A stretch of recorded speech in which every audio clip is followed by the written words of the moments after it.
नमस्कार दोस्तों, स्वागत है आप सभी लोग का आपके अपने YouTube channel live study Allahabad पर। तो दोस्तों, जैसा कि आपको पता है कि प्रत्येक शाम को 7 बजे से हम लोग UP TGT PGT, Jharkhand TGT PGT, assistant professor, LT grade, GIC lecturer और साथ ही साथ दोस्तों यूजीसी नेट के प्रीवियस ईयर क्वेश्चन पेपर को देखते हैं।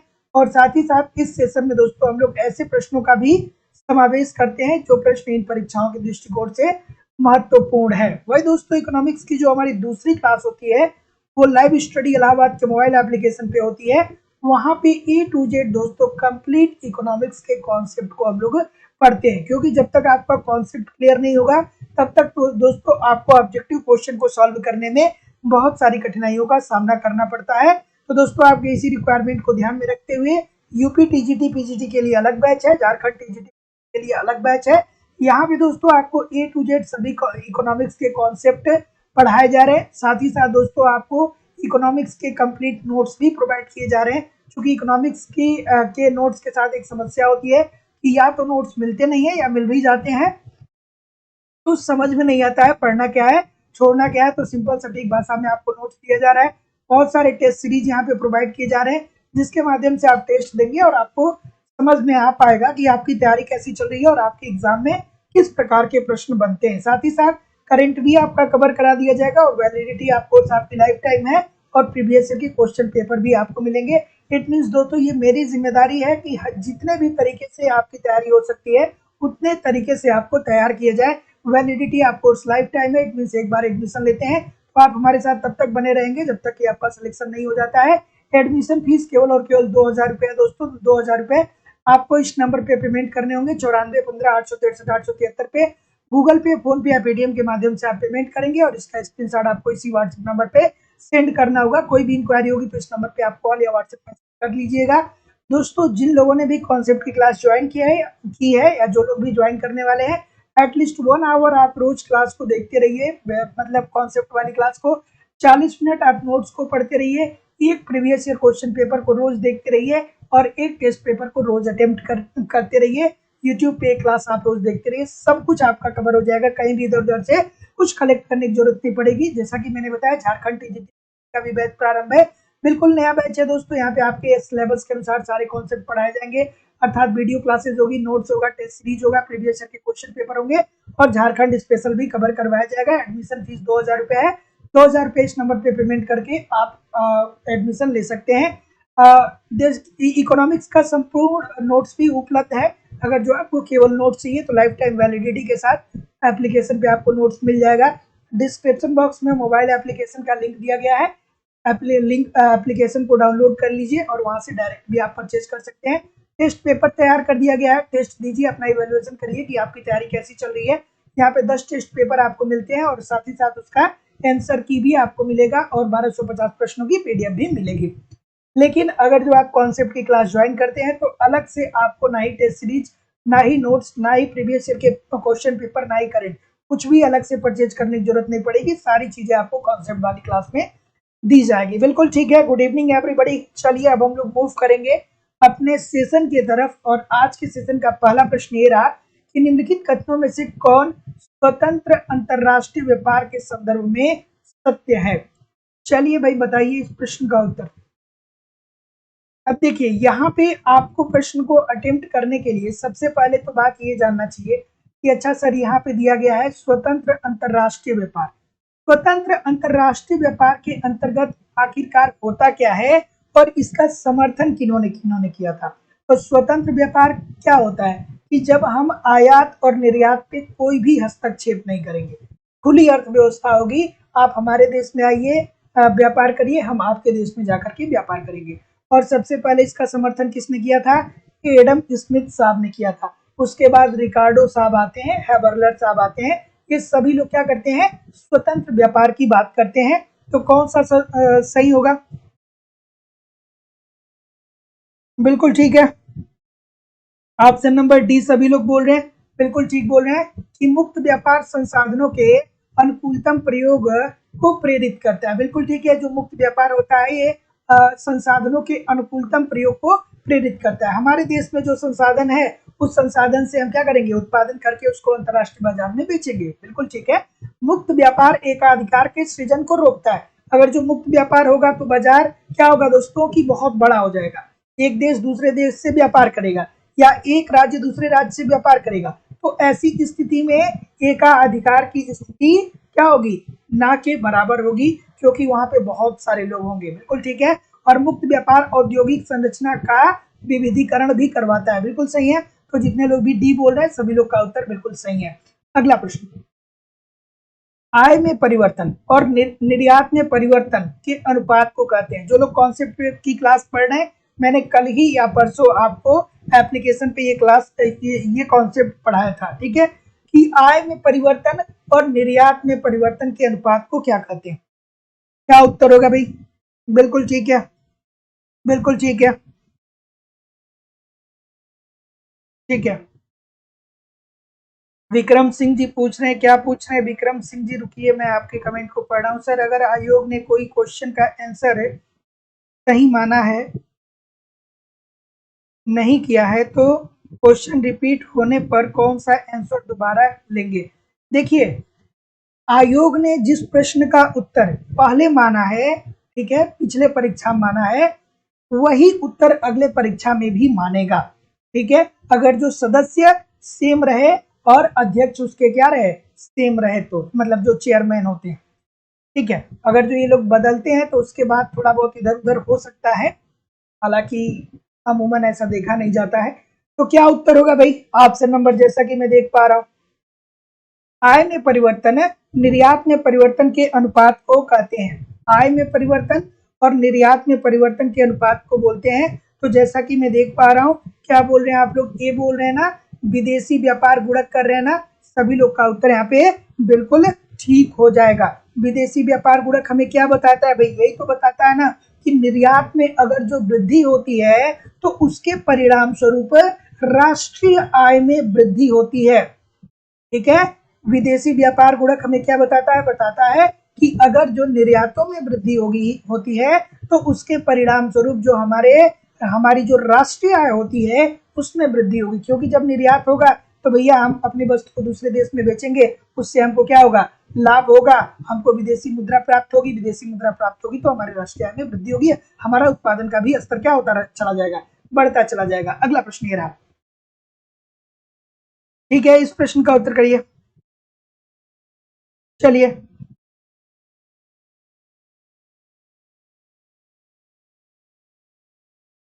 बिल्कुल ठीक है, इस प्रश्न का उत्तर करिए। बिल्कुल ठीक है, क्या उत्तर होगा भाई? कि व्यापार का अवसर लागत का सिद्धांत। चलिए थोड़ा आराम से इस प्रश्न का उत्तर करिए। व्यापार का अवसर लागत का सिद्धांत, ये प्रश्न आपके मनोबल को बढ़ाने वाले हैं, है कि नहीं? मनोबल भी बढ़ाएंगे और सिलेक्शन भी दिलाएंगे, क्योंकि इजी से प्रश्न है। ठीक है, तो व्यापार का अवसर लागत सिद्धांत किसने दिया था? हैबरलर साहब ने दिया था ना। ठीक है, किसने दिया था? हैबरलर साहब ने दिया था। और किसके काट के रूप में प्रस्तुत किया था? जो रिकार्डो का तुलनात्मक लागत सिद्धांत है। ठीक है, तो जितने लोग भी ऑप्शन नंबर बी बोल रहे हैं सभी लोग का उत्तर एब्सोल्युटली ठीक है। तो व्यापार का अवसर लागत सिद्धांत हैबरलर ने व्यापार के तुलनात्मक लागत सिद्धांत जो रिकार्डो साहब ने दिया था उसके काट के रूप में प्रस्तुत किया था। तो option number B according to the question this is the right answer हो जाएगा। अगला, निम्नलिखित कथनों पर ध्यान दीजिए और ध्यान देकर के आपको बताना है कि उपरोक्त में से कौन से कथन प्रतिष्ठित अंतरराष्ट्रीय व्यापार सिद्धांत के लिए सत्य है। चलिए, नीचे दिए गए कोट के अनुसार आपको सुमेलित करना है। क्या उत्तर होगा भाई? अनिल जी, कुलेश्वर साहू जी, अफसाना सिद्दीकी जी, पवन साहू जी, वैभव सिंह जी, अनिल जी, पवन जी। चलिए सभी लोग कमेंट करके बताइए, और जितने लोग भी अभी तक चैनल को सब्सक्राइब नहीं किए हैं चैनल को सब्सक्राइब कर दीजिए और बेल आइकन को जरूर क्लिक कर लिए और लाइक और शेयर जरूर कर दीजिए सेशन को। इतने सारे लोग देख रहे हैं, लाइक और शेयर की संख्या बहुत कम है। तो ऑप्शन नंबर क्या आ रहा है भाई? कुछ लोग सी बता रहे हैं, कुछ लोग ए बता रहे हैं, काफी विविधता आ रही है। कुछ लोग सी बता रहे हैं, कुछ लोग ए बता रहे हैं। चलिए मैं देखता हूं क्या होगा।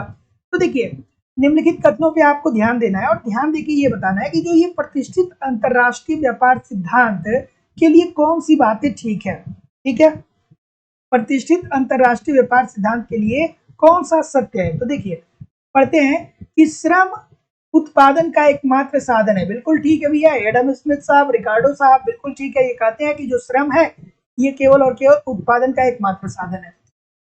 श्रम का मूल्य का श्रम सिद्धांत मान्य है। बिल्कुल ठीक है, एडम स्मिथ और रिकार्डो साहब मूल्य का श्रम सिद्धांत देते हैं। एब्सोल्युटली ठीक है।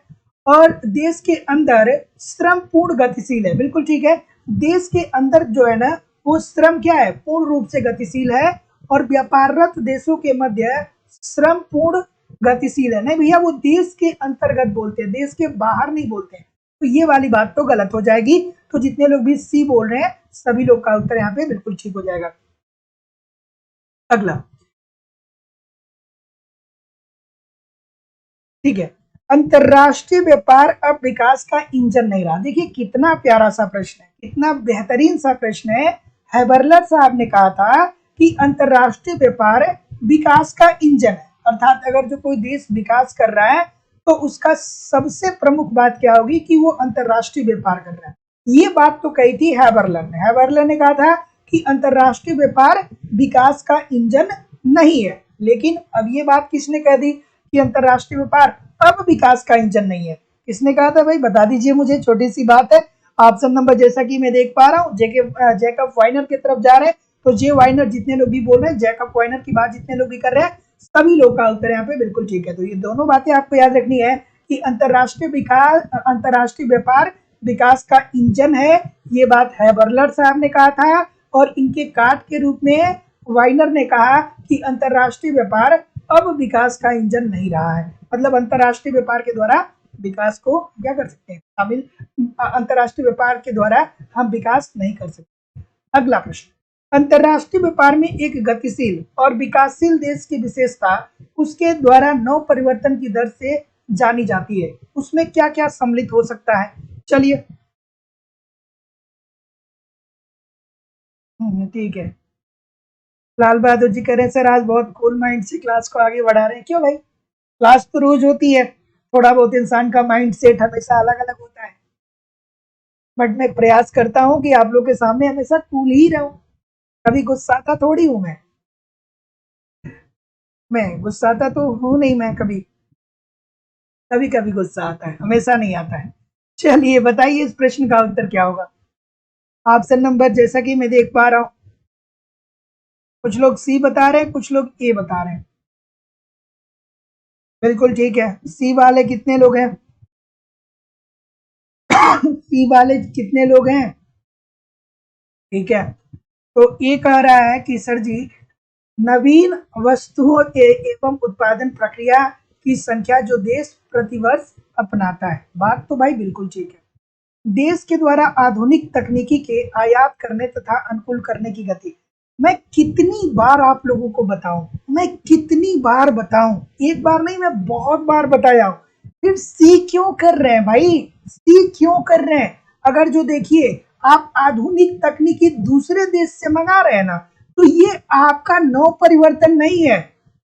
ठीक है, हमने रूस से रफाल मंगाया, हमने रूस से लड़ाकू विमान मंगाए, तो भैया वो क्या है, वो हमारा खुद का नव परिवर्तन थोड़ी है, वो कोई नव परिवर्तन का हिस्सा है क्या?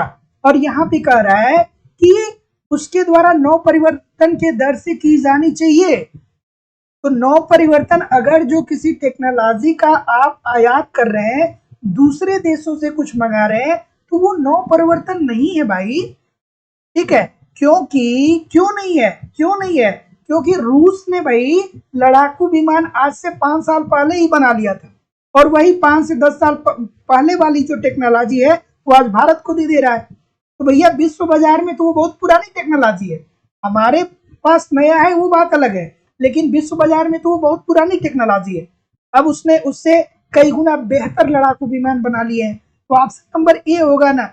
हर बार बताता हूँ, हर बार लोग गलत करते हैं, तो सी नहीं होगा दोस्तों। ठीक है, तो जितने लोग भी ए बोलेंगे सभी लोग का उत्तर यहाँ पे बिल्कुल ठीक होगा। नव परिवर्तन के अंतर्गत हम दूसरे देश से लाई वस्तुओं को शामिल नहीं करेंगे। ठीक है, तो option number A this is the right answer हो जाएगा। तो याद रखिएगा, अंतरराष्ट्रीय व्यापार में एक गतिशील एवं विकासशील देश के उसके द्वारा नव परिवर्तन के दर से की जानी चाहिए, जिसमें सम्मिलित होता है नवीन वस्तुओं एवं उत्पादन प्रक्रिया की संख्या जो देश प्रतिवर्ष अपनाता है। जो हम आविष्कार करते हैं उसको शामिल किया जाता है, दूसरे को नहीं। अगला प्रश्न, लोच के प्रत्यागम के अनुसार अवमूल्यन का देश के व्यापार शेष पर सकारात्मक प्रभाव तभी पड़ सकता है जब देश के निर्यातों की मांग की लोच और आयातों की मांग की लोच का योग क्या होगा। मोस्ट इंपॉर्टेंट प्रश्न है, मैंने बहुत बार बताया, गलत नहीं होना चाहिए। ठीक है, थोड़ा सा वीडियो को लाइक शेयर कर दीजिए भाई, थोड़ा सा वीडियो को लाइक शेयर कर दीजिए। इतने सारे लोग क्लास देख रहे हैं फिर भी लाइक और शेयर की संख्या इतनी कम क्यों है? तो निवेदन है सभी लोगों से कि एक बार वीडियो को लाइक शेयर कर दीजिए। तो ये प्रश्न तो मैंने बार बार अनेकों बार आप लोग को बताया है। गलत होने की संभावना है क्या? यहाँ पे गलत होने की संभावना क्या है? क्या ई एक्स प्लस ई एम जब ग्रेटर देन होगा 1 के, ठीक है, तो क्या उत्तर हो जाएगा? एक से अधिक हो। बिल्कुल सही है। तो जितने लोग भी डी बोल रहे हैं सभी लोग का उत्तर यहाँ पे बिल्कुल ठीक हो जाएगा। ये क्या कह रहा है कि लोच के प्रत्याशा के अनुसार अवमूल्यन का देश के व्यापार से शेष पर सकारात्मक प्रभाव पड़ेगा, मतलब अच्छा प्रभाव पड़ रहा है, अनुकूल प्रभाव पड़ रहा है। तो अनुकूल प्रभाव का कंडीशन क्या होता है? ई एक्स प्लस ई एम जब ग्रेटर देन होगा 1 के, और यही नकारात्मक कहता है तब आप कहते सर ई एक्स प्लस ई एम जब क्या होगा? लेस देन होगा 1 के। ठीक है, तो ये दोनों बातें आपको याद रखना है। अगला प्रश्न, क्लासिकीय अंतरराष्ट्रीय व्यापार सिद्धांत के लिए निम्नलिखित में से कौन सा सत्य नहीं है? मोस्ट इंपॉर्टेंट प्रश्न है। चलिए भाई बताइए कि क्लासिकीय अंतरराष्ट्रीय व्यापार सिद्धांत के लिए निम्नलिखित में से कौन सी बातें सत्य नहीं है? क्या उत्तर आ रहा है भाई? ऑप्शन नंबर जैसा कि मैं देख पा रहा हूं, बिल्कुल ठीक है, बिल्कुल ठीक है। थोड़ा आराम से करिएगा, ये प्रश्न बहुत गलत होता है। बिल्कुल ठीक है। क्या बोल रहे हैं? बी बोल रहे हैं सभी लोग, बी बोल रहे हैं। तो जितने लोग भी बी बोल रहे हैं भाई बहुत सही बोल रहे हैं। जब आप क्लासिकी अंतरराष्ट्रीय व्यापार सिद्धांत पढ़ेंगे और वहां पे उनकी मान्यताओं को पढ़ेंगे तो उन्होंने कहा था कि जो लागत होती है, लागतों को हम श्रम की इकाइयों में माप सकते हैं। जो लागत होता है उसको श्रम की इकाइयों में मापा जा सकता है। उत्पादन के साधन देश में गतिशील है परंतु देश के मध्य में नहीं है। ठीक है, और जो परिवहन लागत होती है भैया ये शून्य होती है, लेकिन उत्पादन परिवर्तनशील लागत के अंतर्गत होता है, इसकी बात ये नहीं करते हैं। तो जितने लोग भी बी बोल रहे हैं सभी लोग का उत्तर यहाँ पे एब्सोल्युटली राइट है। अगला प्रश्न, निम्नलिखित में से कौन सा युग्म सुमेलित है? ठीक है, मतलब कौन सी बातें इसमें ठीक है आपको बताना है। थोड़ा धैर्य से और ध्यान से पढ़िएगा। ठीक है, चलिए ऑप्शन नंबर क्या होगा? बिल्कुल ठीक है, ऑप्शन नंबर, तो जैसा कि मैं देख पा रहा हूं अगेन क्या उत्तर आ रहा है भाई? बिल्कुल ठीक है, बिल्कुल ठीक है, ऑप्शन नंबर बिल्कुल ठीक है, बिल्कुल ठीक है। अभी ये प्रश्न हुआ था, अभी ये प्रश्न हुआ था कुछ देर पहले, बट आपका कंसंट्रेशन अगर जो ठीक नहीं है तो फिर आप इस प्रश्न को नहीं कर पाएंगे। तो जितने लोग भी यहाँ पे बी बोल रहे हैं सभी लोग का उत्तर यहाँ पे बिल्कुल ठीक है कि निर्यातों में परिवर्तन होने से विदेशी व्यापार राष्ट्र की आय में हुआ गुणक परिवर्तन है। तो दोस्तों मैंने आप लोग को क्या बताया था? यही तो बताया था ना कि विदेशी व्यापार गुणक इज इक्वल टू क्या होता है? विदेशी व्यापार गुणक इज इक्वल टू क्या होता है कि जब निर्यातों की मात्रा में वृद्धि होती है ना तब राष्ट्रीय आय में कई गुना वृद्धि हो जाती है। जब निर्यातों की मात्रा में वृद्धि होती है तब राष्ट्रीय आय में कई गुना वृद्धि हो जाती है। यही हमारा विदेशी व्यापार गुणक बताता है।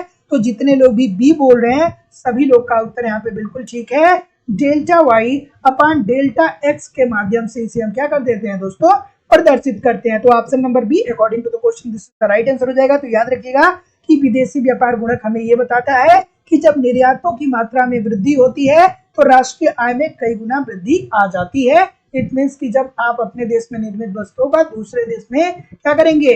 दूसरे देशों में ले जाकर के बेचेंगे तो आपको वहां से क्या मिलेगी? विदेशी मुद्रा मिलेगी। विदेशी मुद्रा मिलेगी तो आपके राष्ट्रीय आय में वृद्धि होगा और वहीं दूसरी तरफ आप उत्पादन करने के लिए और प्रेरित होते चले जाएंगे, निवेश बढ़ता चला जाएगा और उत्पादन क्या होगा, बढ़ता चला जाएगा, उत्पादन बढ़ेगा, राष्ट्रीय आय बढ़ेगी। अगला प्रश्न की निम्नलिखित में से जैकब वाइनर का नाम संबंधित है। जैकब वाइनर का नाम किससे संबंधित है भाई, चलिए बताइए, जैकब वाइनर का नाम किससे संबंधित है। लाइक शेयर नहीं करते हैं आप लोग, क्यों नहीं करते हैं भाई, 2 घंटे की क्लास में रोज लेता हूं, फिर भी लाइक शेयर क्यों नहीं करते हैं, निवेदन है थोड़ा सा लाइक शेयर किया करिए। चलिए बताइए इस प्रश्न का उत्तर क्या होगा, जैकब वाइनर का नाम किससे संबंधित है। तो ऑप्शन नंबर बी सी, बहुत सारे लोग बी बोल रहे हैं, बहुत सारे लोग सी बोल रहे हैं, तो बी और सी दोनों हो तो पहले बी करना है, ठीक है। जो पहले उत्तर सही होता है उसी को आयोग के द्वारा माना जाता है। तो व्यापार की एकल साधन शर्त की बात करते हैं जैकब वाइनर साहब, ठीक है। तो ऑप्शन नंबर क्या होगा, बी बोल रहे हैं ना सभी लोग, सभी लोग बी बोल रहे हैं ना, ठीक है। तो जितने लोग भी बी बोल रहे हैं सभी लोग का उत्तर यहाँ पे बिल्कुल सही है। अगला प्रश्न, निम्नलिखित में से किसका निर्यात भारत में नहीं होता है, किसका निर्यात भारत में नहीं होगा, किसका निर्यात भारत में नहीं होगा, चलिए बता दीजिए मुझे, ऑप्शन नंबर क्या होगा, किसका निर्यात नहीं भारत में नहीं होता है। तो जैसा कि मैं देख पा रहा हूं क्या उत्तर आ रहा है भाई, ठीक है, बिल्कुल सही है, हाँ बिल्कुल ठीक है। ऑप्शन नंबर, कुछ लोग ए बोल रहे हैं, कुछ लोग बी बोल रहे हैं, बिल्कुल ठीक है। तो जितने लोग भी यहाँ पे बी की बात बोल रहे हैं भैया, सभी लोगों का उत्तर यहाँ पे बिल्कुल ठीक है कि हम खाद्य तेलों का निर्यात भारत जो है वो नहीं करता है। तो option number B according to the question this is the right answer हो जाएगा। तो याद रखिएगा कि किसका निर्यात भारत में नहीं होता है, तो खाद्य तेलों का निर्यात भारत नहीं करता है। अगला प्रश्न, वणिकवादियों के संबंध में निम्नलिखित में से कौन सा कथन सत्य है। मोस्ट इंपॉर्टेंट प्रश्न है और बहुत बार आपके एग्जाम में पूछा गया है। तो चलिए बता दीजिए कि जो वणिकवादी थे, वणिकवादियों का काल कब से कब तक माना जाता है, पता है आपको, ये 16वीं शताब्दी से 17वीं शताब्दी में थे। और इसी के बाद दोस्तों आते हैं, इसके बाद आते हैं एडम स्मिथ साहब, एडम स्मिथ साहब इसी के बाद आते हैं। और एडम स्मिथ साहब कहते हैं, क्या कहते हैं कि व्यापार जो है वो स्वतंत्र होना चाहिए, मतलब आयात और निर्यात पर किसी का कोई हस्तक्षेप नहीं होना चाहिए। और इसीलिए एडम स्मिथ साहब जो है वो इकोनॉमिक्स के क्षेत्र में बहुत ही क्या है, बहुत ही ज्यादा आदरणीय हैं, ठीक है, क्योंकि इन्होंने इकोनॉमिक्स को एक नई दिशा दी, अर्थशास्त्र को इन्होंने एक नया दिशा दिया, एडम स्मिथ साहब और रिकार्डो साहब, ठीक है। तो चलिए इस प्रश्न का उत्तर क्या कर रहे हैं आप लोग, डी बोल रहे हैं सभी लोग, तो बहुत अच्छी बात बोल रहे हैं भैया कि वे स्वतंत्र व्यापार के विरोधी थे, मतलब उनका कहना था कि नहीं भैया स्वतंत्र व्यापार नहीं होना चाहिए, सरकार का हस्तक्षेप होना चाहिए। वे आयातों की अपेक्षा निर्यातों का अधिक समर्थन करते थे, तो करते थे क्योंकि उनको सोना बहुत प्रिय था, सोना मतलब सोने वाला सोना नहीं, स्वर्ण बहुत पसंद था, स्वर्ण, ठीक है, जो बहुमूल्य धातुएं होती हैं वो उनको बहुत पसंद था। और इसीलिए वो संपत्ति का मापदंड क्या मानते थे, स्वर्ण भंडार को मानते थे। तो ऑप्शन नंबर जितने लोग भी डी बोल रहे हैं सभी लोग का उत्तर यहाँ पे बिल्कुल ठीक है, उपरोक्त सभी। अगला प्रश्न, घरेलू मुद्रा और एक बाह्य मुद्रा के बीच विनिमय दर बराबर होता है। चलिए थोड़ा आराम से इस प्रश्न का उत्तर करिए, बिल्कुल ठीक है,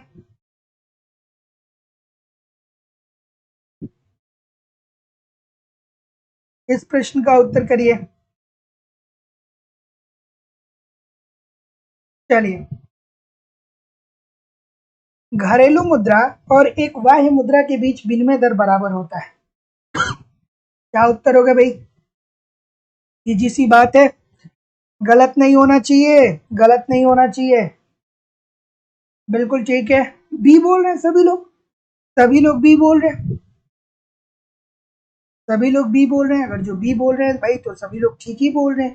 तो ऑप्शन नंबर जितने लोग भी बी बोल रहे हैं सभी लोग का उत्तर यहाँ पे बिल्कुल ठीक है कि घरेलू मुद्रा और एक बाह्य मुद्रा के बीच विनिमय दर जो होता है वो विदेशी चलन मुद्रा की एक इकाई का आंतरिक मूल्य चलन मुद्रा में होता है। तो जितने लोग भी बी बोल रहे हैं सभी लोग का उत्तर यहाँ पे बिल्कुल ठीक हो जाएगा। और विनिमय दर क्या होता है, फिर आपको याद आना चाहिए कि अच्छा सर विनिमय दर क्या होता है, तो जिस दर पर एक करेंसी दूसरी करेंसी से क्या किया जाता है, विनिमय किया जाता है। तो ऑप्शन नंबर क्या आ रहा है, बी आ रहा है ना। तो जितने लोग भी बी बोल रहे हैं सभी लोग का उत्तर यहाँ पे बिल्कुल ठीक है। अगला प्रश्न,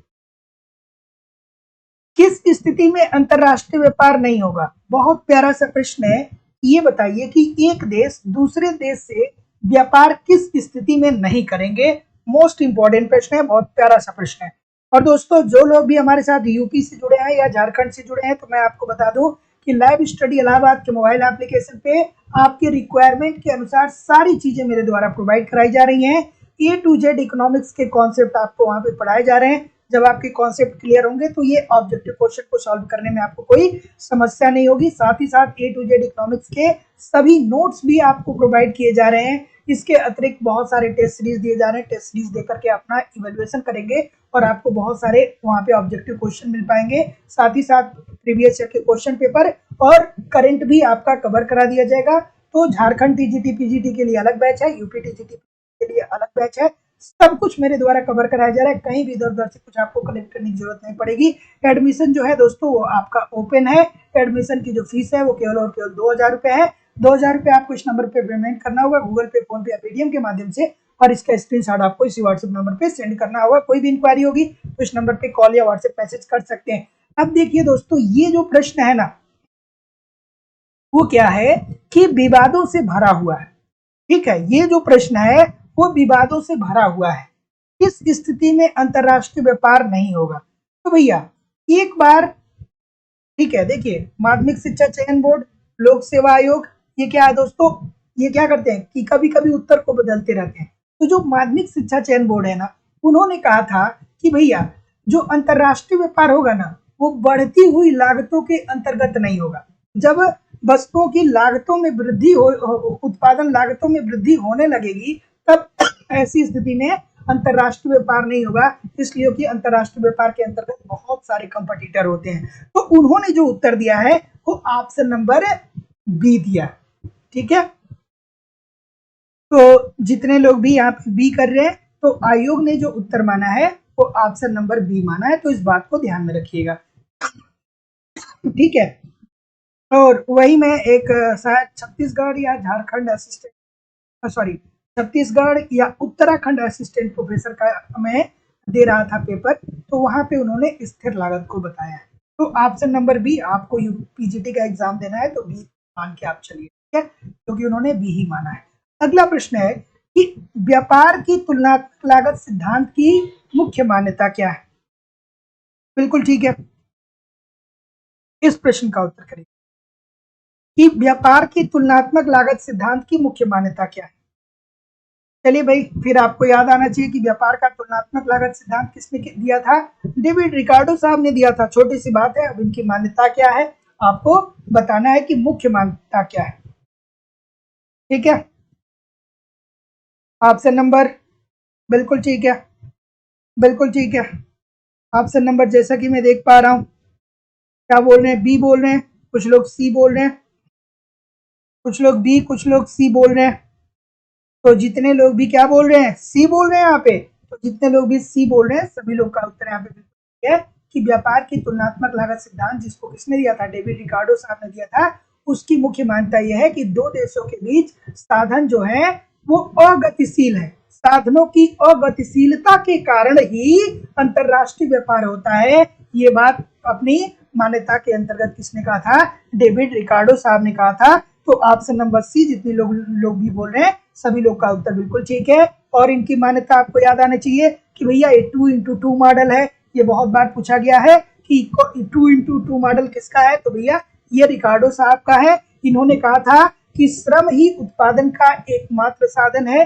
ठीक है, रिकार्डो साहब ने अपने तुलनात्मक लागत सिद्धांत में क्या कहा था कि जो श्रम होता है ना वही एकमात्र साधन है किसका, उत्पादन का। ठीक है, और दोनों देशों में जो रुचियां हैं, वस्तु की जो रुचि है वो क्या है, समान है। तो option number C, this is the right answer हो जाएगा। अगला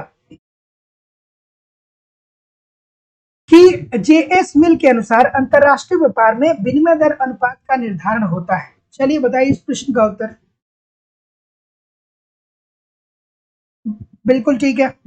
जेएस मिल के अनुसार अंतरराष्ट्रीय व्यापार में विनिमय दर अनुपात का निर्धारण होता है। कैसे होता है? मोस्ट इंपोर्टेंट प्रश्न है। अब जेएस मिल आ गए तो आपको याद आना चाहिए कि जेएस मिल ने किसका सिद्धांत दिया था?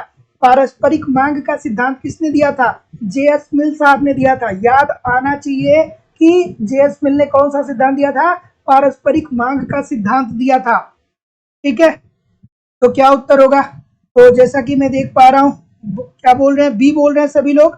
तो जितने लोग भी बी बोल रहे हैं सभी लोग का उत्तर यहाँ पे बिल्कुल ठीक है। जेम्स मिल के अनुसार अंतरराष्ट्रीय व्यापार में विनिमय दर अनुपात जो होगा ये वस्तु की मांग की लोच के आधार पे होगा। तो option number B according to the question this is the right answer हो जाएगा। तो याद रखना है आपको कि जेएस मिल के अनुसार अंतरराष्ट्रीय व्यापार में विनिमय दर अनुपात का निर्धारण वस्तु की मांग की लोच के आधार पे होता है। और फिर आपको समझ में आना चाहिए कि सर वस्तु की मांग की लोच क्या होता है, मैंने बहुत बार आपको बताया। ठीक है, अगला प्रश्न आपके सामने रहा। सभी लोग एक बार वीडियो को लाइक और शेयर जरूर कर दीजिए। मोस्ट इंपोर्टेंट प्रश्न आपके सामने आ गया कि बंद अर्थव्यवस्था वह है जो, बंद अर्थव्यवस्था क्या होता है भाई? कमेंट करके मुझे बताइए। चलिए, बंद अर्थव्यवस्था क्या होता है? ठीक है, चलिए, बंद अर्थव्यवस्था क्या होता है आपको बेसिकली कमेंट करके बताना है। इजी सा प्रश्न है, बच्चों वाला प्रश्न है।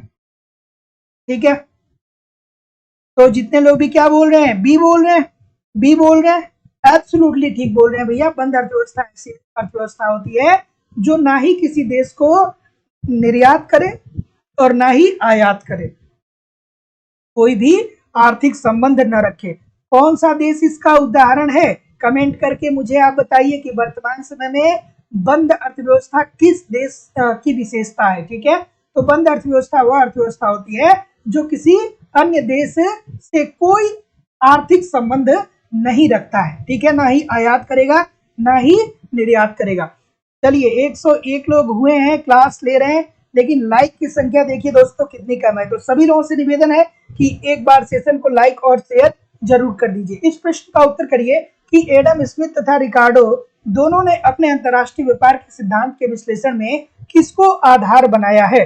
मोस्ट इंपोर्टेंट प्रश्न है। चलिए, अलग अलग भी पूछा जाता है और एक साथ भी पूछा जाता है। बिल्कुल ठीक है, तो क्या उत्तर आ रहा है भाई? बिल्कुल ठीक है, बिल्कुल ठीक है, बिल्कुल ठीक है। तो जितने लोग भी क्या बोल रहे हैं? बी बोल रहे हैं सभी लोग। बिल्कुल ठीक है, बी बोल रहे हैं सभी लोग। तो जितने लोग भी बी बोल रहे हैं भाई, बहुत इजी सी बात है कि एडम स्मिथ तथा रिकार्डो दोनों ने अपने अंतरराष्ट्रीय व्यापार के सिद्धांत के विश्लेषण में किसको आधार बनाया है? तो श्रम मूल्य सिद्धांत को। तो option number B according to the question this is the right answer हो जाएगा। बी ही बोल रहे हैं ना सभी लोग? ठीक है, बिल्कुल ठीक है। तो जितने लोग भी बी बोल रहे हैं सभी लोग का उत्तर बिल्कुल ठीक है कि एडम स्मिथ तथा रिकार्डो दोनों ने अपने अंतरराष्ट्रीय व्यापार के सिद्धांत में के विश्लेषण में किसको आधार बनाया है? तो श्रम मूल्य सिद्धांत को बनाया। अगला प्रश्न, सूची 1 को सूची 2 के साथ सुमेलित करना है। यहाँ पे बहुत सारा, मतलब इसमें से एक प्रश्न आप मान के चलिए कि पक्का पूछे जाने वाला है आपके टीजीटी या पीजीटी के एग्जाम में। ठीक है, ये इतने महत्वपूर्ण प्रश्न है कि ये सारे प्रश्न एक बार नहीं बहुतों बार आपके एग्जाम में पूछे गए। ठीक है, तो आप मुझे बताइए, इतने सारे लोग क्लास देख रहे हैं फिर भी लाइक और शेयर की संख्या क्यों इतनी कम है भाई? 2 घंटे आपकी लगातार क्लास होती है। सभी लोग चैनल को सब्सक्राइब कर लीजिए और बेल आइकन को दबा लीजिए। प्रत्येक दिन शाम को 7 बजे से आपकी प्रैक्टिस क्लास होती है। चलिए बताइए इस प्रश्न का उत्तर क्या होगा? बिल्कुल ठीक है। निरपेक्ष लागतों के अंतर की बात करें दोस्तों तो ये तो एडम स्मिथ साहब आपको याद आ जाने चाहिए।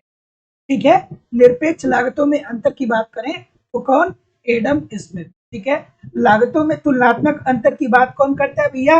ये हमारे डेविड रिकार्डो साहब हैं।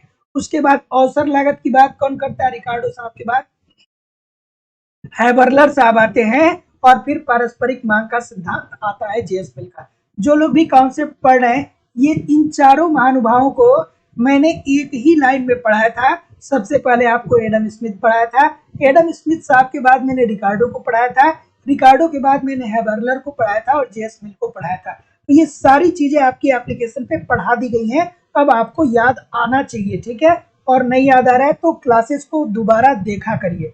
ठीक है, तो जो लोग भी एडमिशन लिए हैं या लेने वाले हैं, बस मैं आपसे इतना कहूंगा कि ईमानदारी से क्लास नंबर 1 से क्या करते रहिए, अपना रिवीजन करते रहिए। ठीक है, और देखिए आने वाले समय में दोस्तों एलटी ग्रेड और जीआईसी की भी वैकेंसी बहुत जल्द आपको देखने को, और एलटी में 7,000 वैकेंसी आ रही है। ठीक है, ऐसा एक अनुमान है कि 7,000 वैकेंसी जो है वो एलटी में आ रही है, और 5,000 वैकेंसी जो है वो जीआईसी लेक्चरर की आ रही है। समझ लीजिए इस बात को। तो आगे बहुत संभावनाएं हैं, बस आप ईमानदारी से बने रहिए। मेरे द्वारा आपको सारी चीजें प्रोवाइड कराई जा रही है, कुछ भी छूटेगा नहीं। ठीक है, अगला प्रश्न कि उत्पादन संभावना वक्र हमें क्या बताता है? तो ऑप्शन नंबर क्या आ रहा है भाई? ये बोल रहे हैं, ये बोल रहे हैं, बिल्कुल ठीक है, ये बोल रहे हैं सभी लोग। तो जितने लोग भी ये बोल रहे हैं कि वस्तुओं के उत्पादन सहयोग को जो उपलब्ध साधनों से संभव है, option number A this is the right answer हो जाएगा कि उत्पादन संभावना वक्र हमें बताता है कि वस्तुओं के उत्पादन सहयोग को जो उपलब्ध साधनों से क्या है, संभव है। Option number A this is the right answer हो जाएगा। अगला प्रश्न, चलिए इस प्रश्न का उत्तर करिए कि एक बाजारों उन्मुखी अर्थव्यवस्था में आर्थिक नियोजन निम्नलिखित में कौन अप्रासंगिक है? मोस्ट इंपॉर्टेंट प्रश्न है। अब देखिए जो एलटी ग्रेड है ना, इसकी जो वैकेंसी आएगी, तो एलटी ग्रेड में तो बीएड पहले से ही कंपलसरी है कि आप बीएड किए हैं तो एलटी ग्रेड का फॉर्म आप भर सकते हैं। लेकिन जो जीआईसी लेक्चरर है इसमें बात फंसी हुई है। ठीक है, हालांकि ये चीजें प्रोसेस में है कि ऐसा हो सकता है कि बीएड आपसे मांग लिया जाए, लेकिन मैं इसका दोस्तों विरोध करता हूं कि यार देखो, आप एक चीज तो छोड़ दो, एक दो चीजें तो छोड़ दो पोस्ट ग्रेजुएशन के लिए। पोस्ट ग्रेजुएशन अपने आप में एक बहुत बड़ी चीज है, छोटी चीज नहीं है। हालांकि बहुत सारे लोग कहेंगे कि सर अलग अलग स्टेट में लागू है तो हमारे यहाँ भी लागू होना चाहिए। देखिए, आपको अगर जो लागू कराना है, बीएड कंपलसरी करना है, तो आप कम से कम 2-3 साल का समय दीजिए।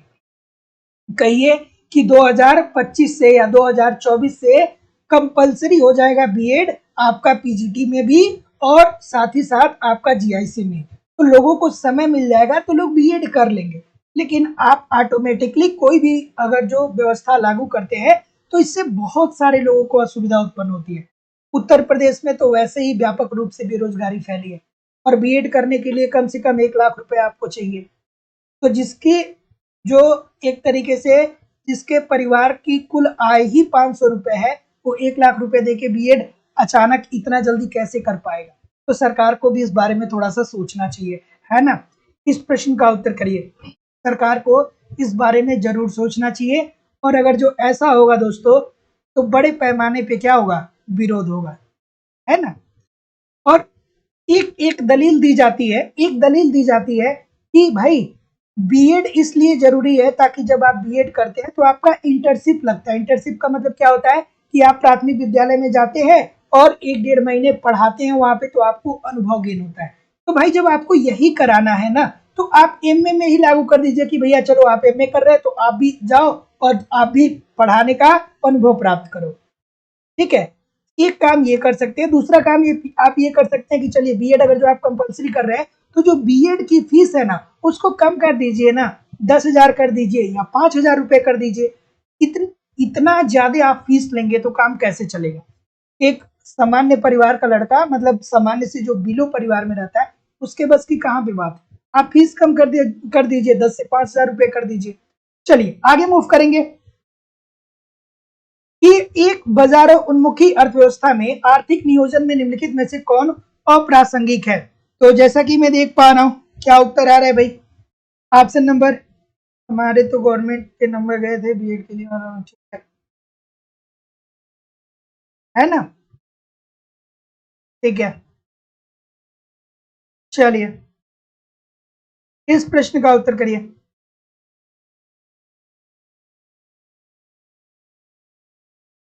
चलिए इस प्रश्न का उत्तर करिए।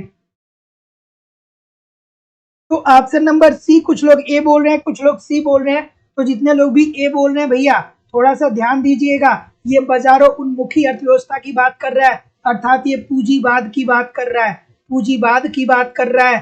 अर्थात बाजार की बात कर रहा है, अर्थात मांग व पूर्ति की बात कर रहा है, मांग व पूर्ति की बात कर रहा है।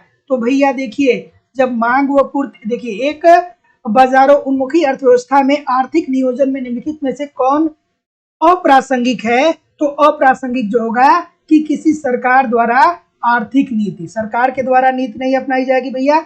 बाजार की जो क्रियाएं होंगी वो मांग व पूर्ति के द्वारा क्या होंगी? स्वतः क्रियाशील होंगी। तो जितने लोग भी सी बोल रहे हैं सभी लोग का उत्तर यहाँ पे बिल्कुल ठीक हो जाएगा।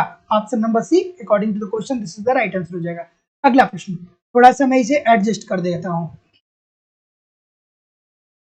थोड़ा सा मैं इसे क्या कर देता हूँ, एडजस्ट कर देता हूँ। आर्थिक विकास से संबंधित कुछ कारकों पे विचार करिए और आर्थिक विकास में से निम्नलिखित शामिल है। मतलब आर्थिक विकास से संबंधित कुछ कारकों पे विचार करके आपको बताना है कि आर्थिक विकास में से निम्नलिखित शामिल है। कौन शामिल है? बिल्कुल ठीक है, बिल्कुल ठीक है। ऑप्शन नंबर क्या होगा? देखिए आपके दिमाग में आना चाहिए, जैसे ही आर्थिक विकास यहाँ पे शब्द यूज हुआ, आपका दिमाग कैसे चलना चाहिए कि अगर जो एक देश आर्थिक विकास कर रहा है तो सबसे पहली बात तो ये सतत प्रक्रिया है, लगातार चलती रहनी चाहिए। आर्थिक विकास होता है तो क्या होता है कि देश की राष्ट्रीय आय में वृद्धि होती है, देश की प्रति व्यक्ति आय में वृद्धि होती है और साथ ही साथ देश का संरचनात्मक विकास होता है, अर्थात शिक्षा, स्वास्थ्य, परिवहन, बिजली, इन सारी चीजों का विकास होता है और साथ ही साथ मानव की जो लाइफ स्टाइल होती है वो बेहतर होती है। और ये आर्थिक विकास अल्प विकसित देशों में देखने को, विकासशील देशों में देखने को मिलता है। और आर्थिक समृद्धि कहाँ पे होता है? विकसित देशों में होता है। और आर्थिक समृद्धि में क्या होता है? केवल और केवल राष्ट्रीय आय और प्रति व्यक्ति आय में वृद्धि देखा जाता है। अगला प्रश्न आपके सामने ये रहा, तो जैसा कि मैं देख पा रहा हूँ डी सभी लोग कर रहे हैं, तो भैया बहुत अच्छी बात है कि आर्थिक विकास जो है में बृहद आदानों के लिए बृहद निवेश होता है। मतलब ज्यादा आय के लिए आपको ज्यादा निवेश करना पड़ेगा। बिल्कुल ठीक है। तकनीकी तथा संस्थानिक परिवर्तन जिसके कारण उपादान उत्पादित होता है। बिल्कुल ठीक है। तकनीकी विकास करने पड़ेंगे, जो हमारे संस्थान है उसमें संरचनात्मक परिवर्तन करेंगे तो उससे क्या होगा कि उत्पादन बढ़ेगा। बृहत्तर उपादान के उत्पादन का कार्य क्षमता तथा कार्य दक्षता का स्तर को सुधारना। बिल्कुल ठीक है। उत्पादन की कार्य क्षमता और कार्य दक्षता को हम बढ़ाएंगे और उपादान का विविधीकरण। बिल्कुल ठीक है। तो जितने लोग भी यहाँ पे क्या बोल रहे हैं, डी बोल रहे हैं, सभी लोग का उत्तर बिल्कुल ठीक है। 1 2 3 4 सभी का उत्तर ठीक है। अगला प्रश्न, कथन दिया गया है और कारण दिया गया कि हाल के भारतीय अनुभव के अनुसार रोजगार के अवसर उत्पन्न होने की दर में गिरावट का संबंध आर्थिक वृद्धि की दर में गिरावट से है और ओकुन का नियम कार्य कर रहा है। क्या ओकुन का नियम क्या है? इस प्रश्न का उत्तर सबसे पहले करिए। सबसे पहले आपके ध्यान में आना चाहिए कि ओकुन का नियम क्या है। चलिए क्या उत्तर होगा भाई? ऑप्शन नंबर जैसा कि मैं देख पा रहा हूं, बिल्कुल ठीक है, बिल्कुल ठीक है, बिल्कुल ठीक है, बिल्कुल ठीक है, बिल्कुल। तो भैया ओकुन साहब के नियम को आपने पढ़ा होगा ना, तो उन्होंने क्या कहा था? उन्होंने ये कहा था कि जैसे जैसे आर्थिक विकास होता है रोजगार के अवसर में वृद्धि होता है। ओकुन का नियम आपने पढ़ा होगा, तो यही तो पढ़ा होगा ना कि जैसे जैसे आर्थिक विकास होता है वैसे वैसे रोजगार में वृद्धि होगी। और वहीं दूसरी तरफ क्या होता है कि जैसे जैसे आर्थिक विकास की दर धीमी होती चली जाएगी रोजगार का स्तर क्या होगा? कम होता चला जाएगा। तो रोजगार और आर्थिक विकास में इन्होंने क्या बताया था? संबंध बताया था। ठीक है। तो उन्होंने क्या कहा था कि जैसे जैसे आर्थिक विकास होगा रोजगार का स्तर बढ़ेगा, वहीं दूसरी तरफ अगर जो आर्थिक विकास में कमी आएगी तो रोजगार का स्तर भी क्या होगा? कम होगा। यही तो ओकुन का नियम है। बिल्कुल ठीक है। तो हाल के भारतीय अनुभव के अनुसार रोजगार के अवसर उत्पन्न होने की दर में गिरावट का संबंध आर्थिक वृद्धि की दर में गिरावट से है। तो ये तो भाई ओकुन साहब बिल्कुल कहते हैं, यही बात तो कह रहे हैं ना। तो ओकुन का नियम ये कार्य कर रहा है। तो option number A this is the right answer हो जाएगा।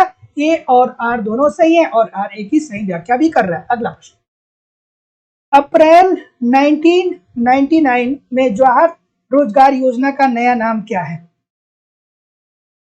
चलिए इस प्रश्न का उत्तर करिए कि अप्रैल 1999 में जवाहर रोजगार योजना का नया नाम क्या है। इस प्रश्न का उत्तर करिए। तो क्या उत्तर होगा भाई? ऑप्शन नंबर जैसा कि मैं देख पा रहा हूं, बिल्कुल ठीक है।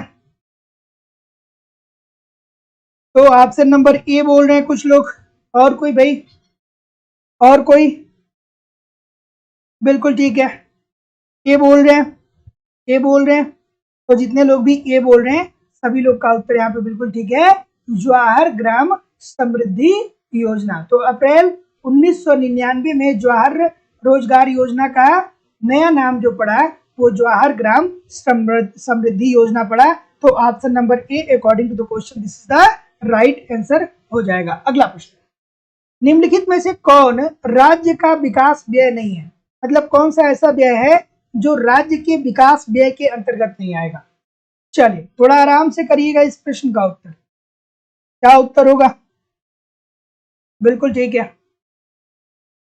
तो जैसा कि मैं देख पा रहा हूं, क्या उत्तर बोल रहे हैं भाई?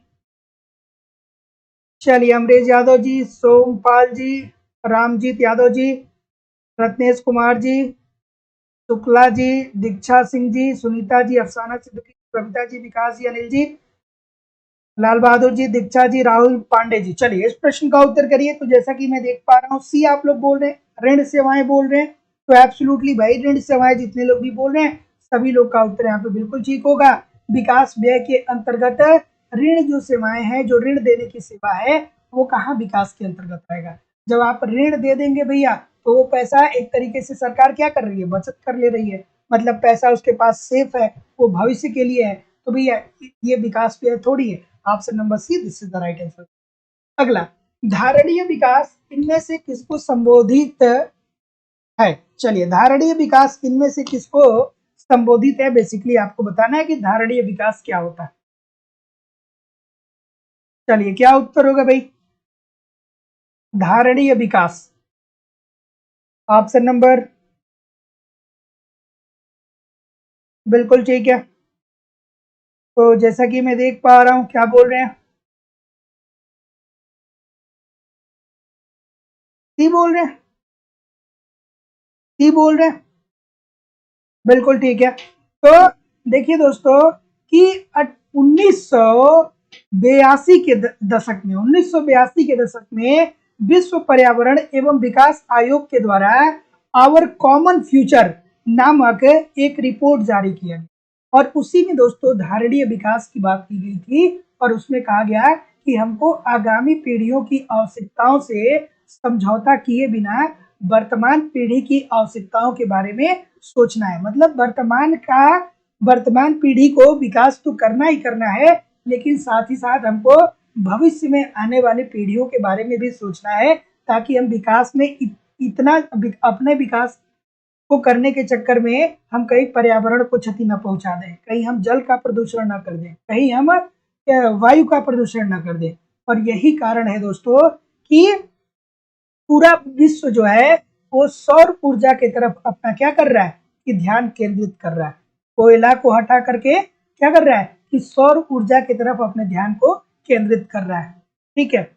और कोविड का एक बहुत बड़ा एडवांटेज मिला दोस्तों, क्योंकि कोविड के टाइम में बिजली की जो खपत थी वो थोड़ी सी कम हो गई थी, क्योंकि कल कारखाने सब कुछ बंद थे। तो गवर्नमेंट ने सौर ऊर्जा के क्षेत्र में कोविड के काल में काम किया और बहुत सारे देशों ने इसमें पर्याप्त सफलता भी प्राप्त की। ठीक है। और ये एक कोविड का एक तरीके से आप कह सकते हैं कि एक बेनिफिट मिला। अगला प्रश्न,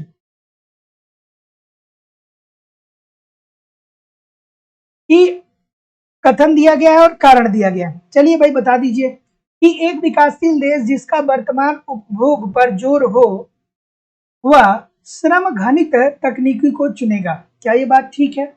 और अगर जो ठीक है तो कारण दे रहा है कि कीमतों को कम रखने हेतु एक देश उस उत्पादन कारक का घनित उपयोग चुनता है जिसके पास बहुलता हो। तो यहाँ पे तो भाई ऑप्शन नंबर ए होगा ना। तो जितने लोग भी ए बोल रहे हैं सभी लोग का उत्तर बिल्कुल ठीक है कि एक जो विकासशील देश होगा जिसका वर्तमान उपभोग पर जोर हो वह श्रम घनित या जनित होना चाहिए, तकनीकी को चुनेगा। बिल्कुल ठीक है, क्योंकि जनसंख्या क्या होगी दोस्तों, हमारे पास ज्यादा होगी। और कीमतों को कम रखने हेतु एक देश उस उत्पादन कारक का घनित उपयोग चुनता है जिसकी उसके पास क्या हो, बहुलता हो। हम क्या करेंगे, उसी चीजों से उत्पादन करेंगे ना जो प्रचुर माध्यम में हमारे पास हो।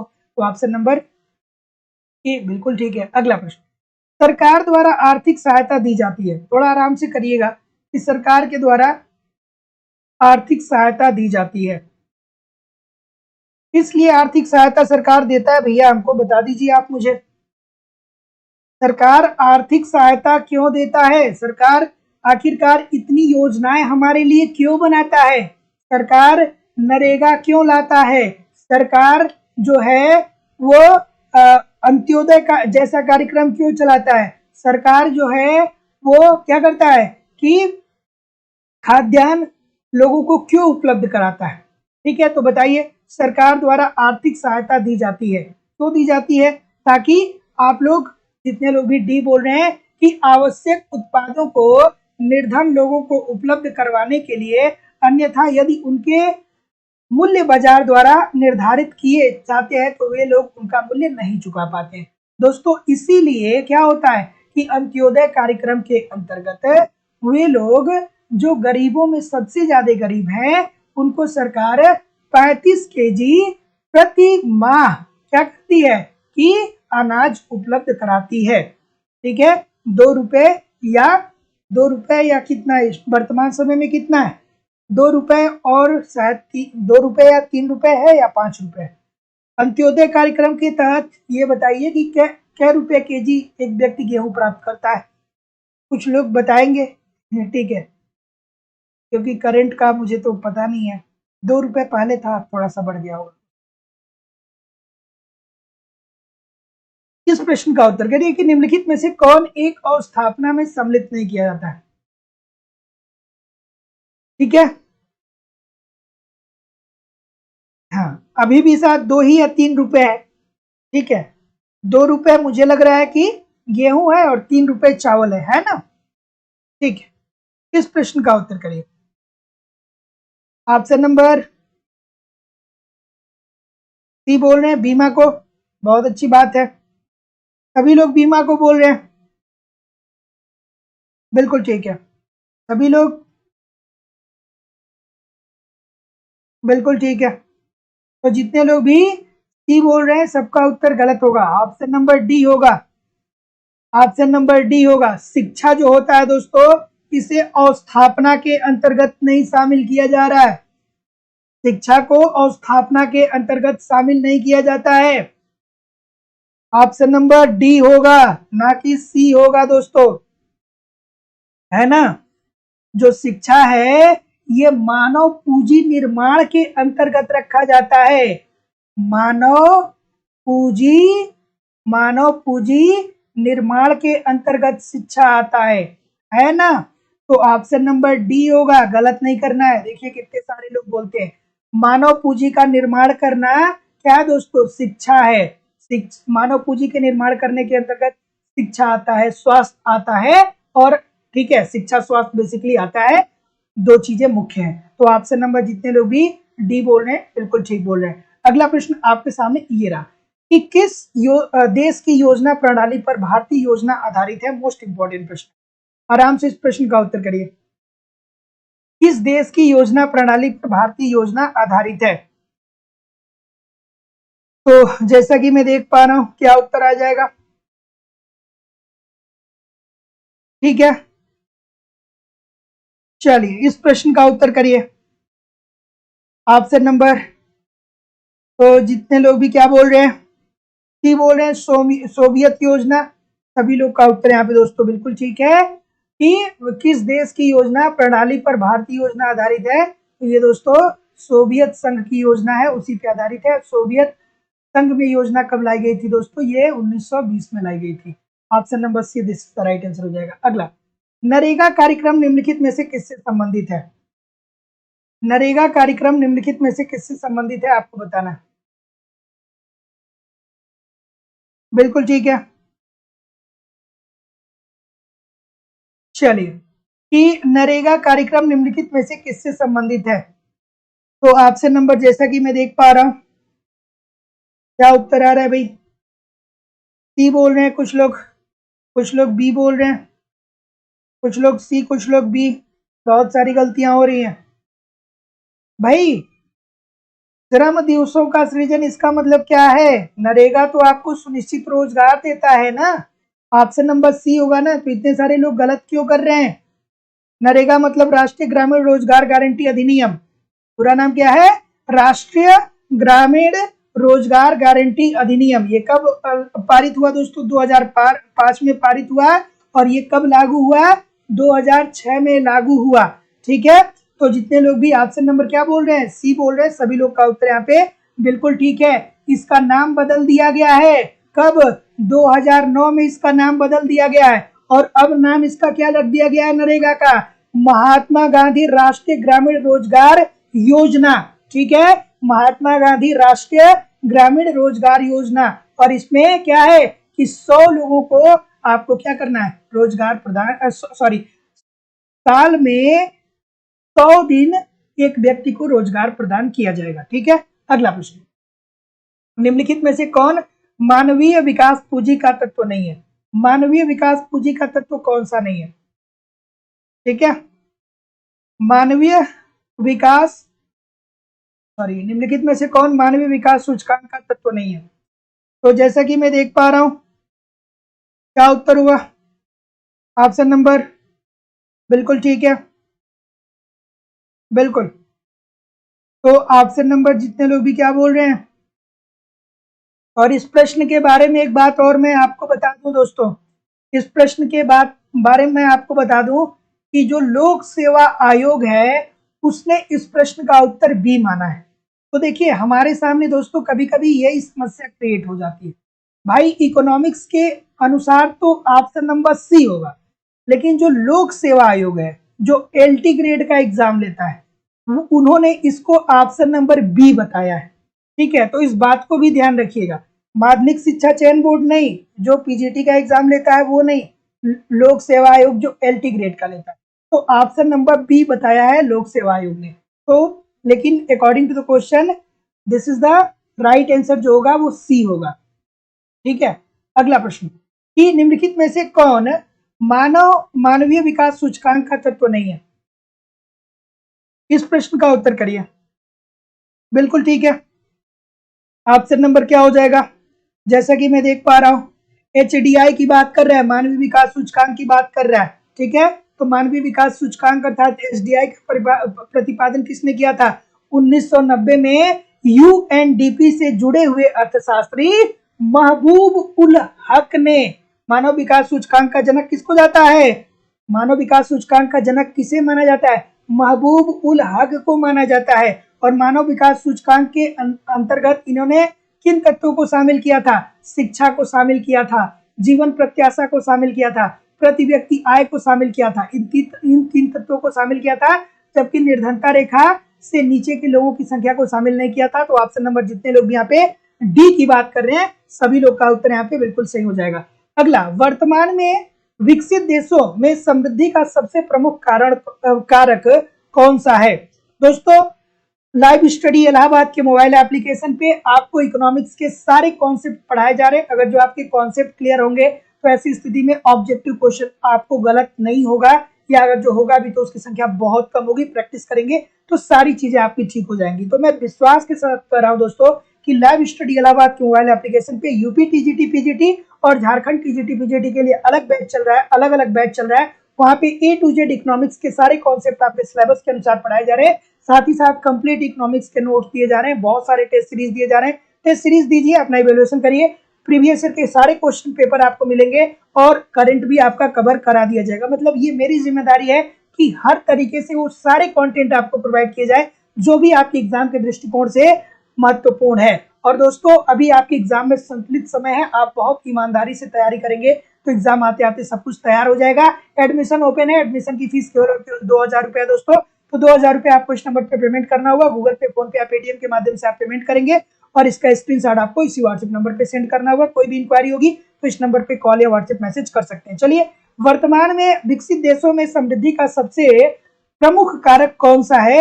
तो देखिए बहुत सारे लोग गलत कर रहे हैं, बहुत सारे लोग गलत कर रहे हैं। इस प्रश्न का उत्तर ऑप्शन नंबर डी होगा दोस्तों, नवीन ज्ञान का सृजन।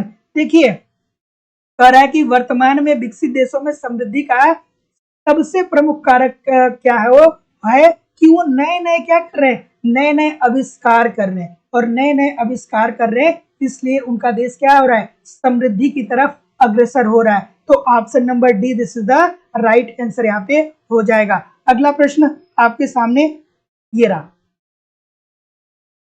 ठीक है। इस प्रश्न का उत्तर करिए कि आर्थिक समृद्धि का उत्तम मान होगा। इस प्रश्न का उत्तर करिए। जैसे देखिए यूएसए हो गया, रसिया हो गया, चाइना हो गया, मतलब चाइना को छोड़ दीजिए, यूएसए और रसिया को मान लीजिए, ये लोग क्यों बहुत ज्यादा समृद्ध हैं?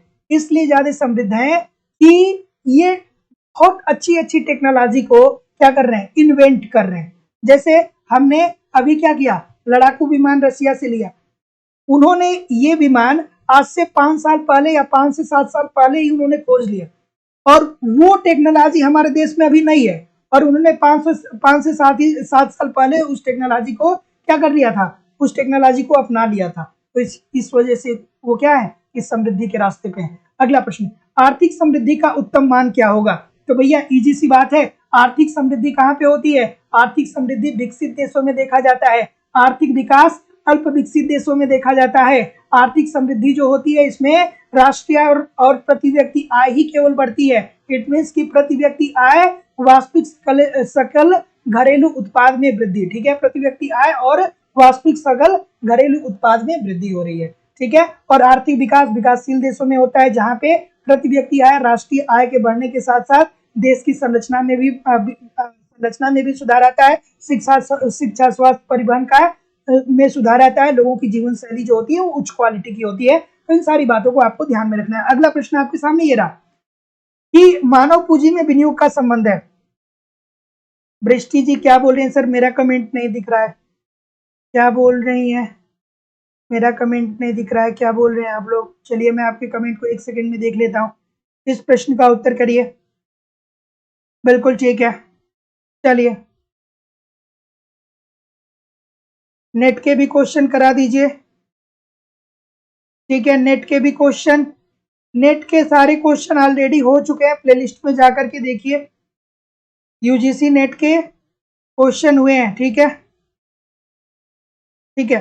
तो ऑप्शन नंबर क्या होगा? डी बोल रहे हैं, सभी लोग डी बोल रहे हैं, तो भाई अच्छा ही बोल रहे होंगे कि मानव पूंजी में विनियोग का संबंध किससे है? शिक्षा पे भी। आप शिक्षा अच्छा करेंगे तो लोगों के कौशल में विस्तार होगा, जब कौशल बढ़ेगा तो उत्पादन की क्षमता इनकी बढ़ेगी, उत्पादन बढ़ेगी तो राष्ट्रीय आय में वृद्धि होगी।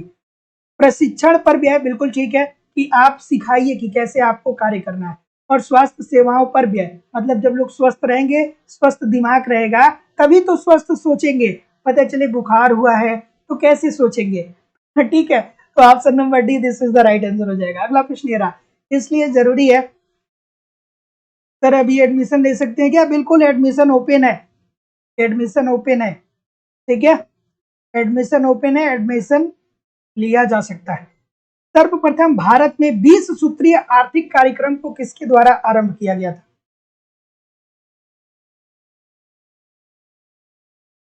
देखिए रश्मि तिवारी जी, जो आयोग ने माना है उसी प्रश्न का उत्तर करना है, जो आयोग ने उत्तर माना है वही उत्तर आपको करना है, ठीक है।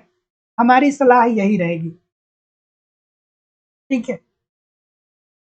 इस प्रश्न का उत्तर करिए। बिल्कुल ठीक है, तो जितने लोग भी, ठीक है, ऑप्शन नंबर डी बोल रहे हैं इंदिरा गांधी, सभी लोग का उत्तर यहाँ पे बिल्कुल ठीक है।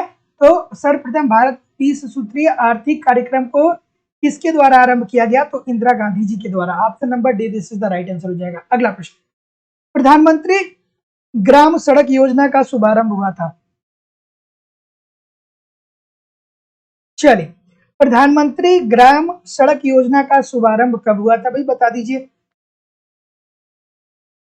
बिल्कुल ठीक है, ऑप्शन नंबर, बिल्कुल ठीक है, बिल्कुल ठीक है,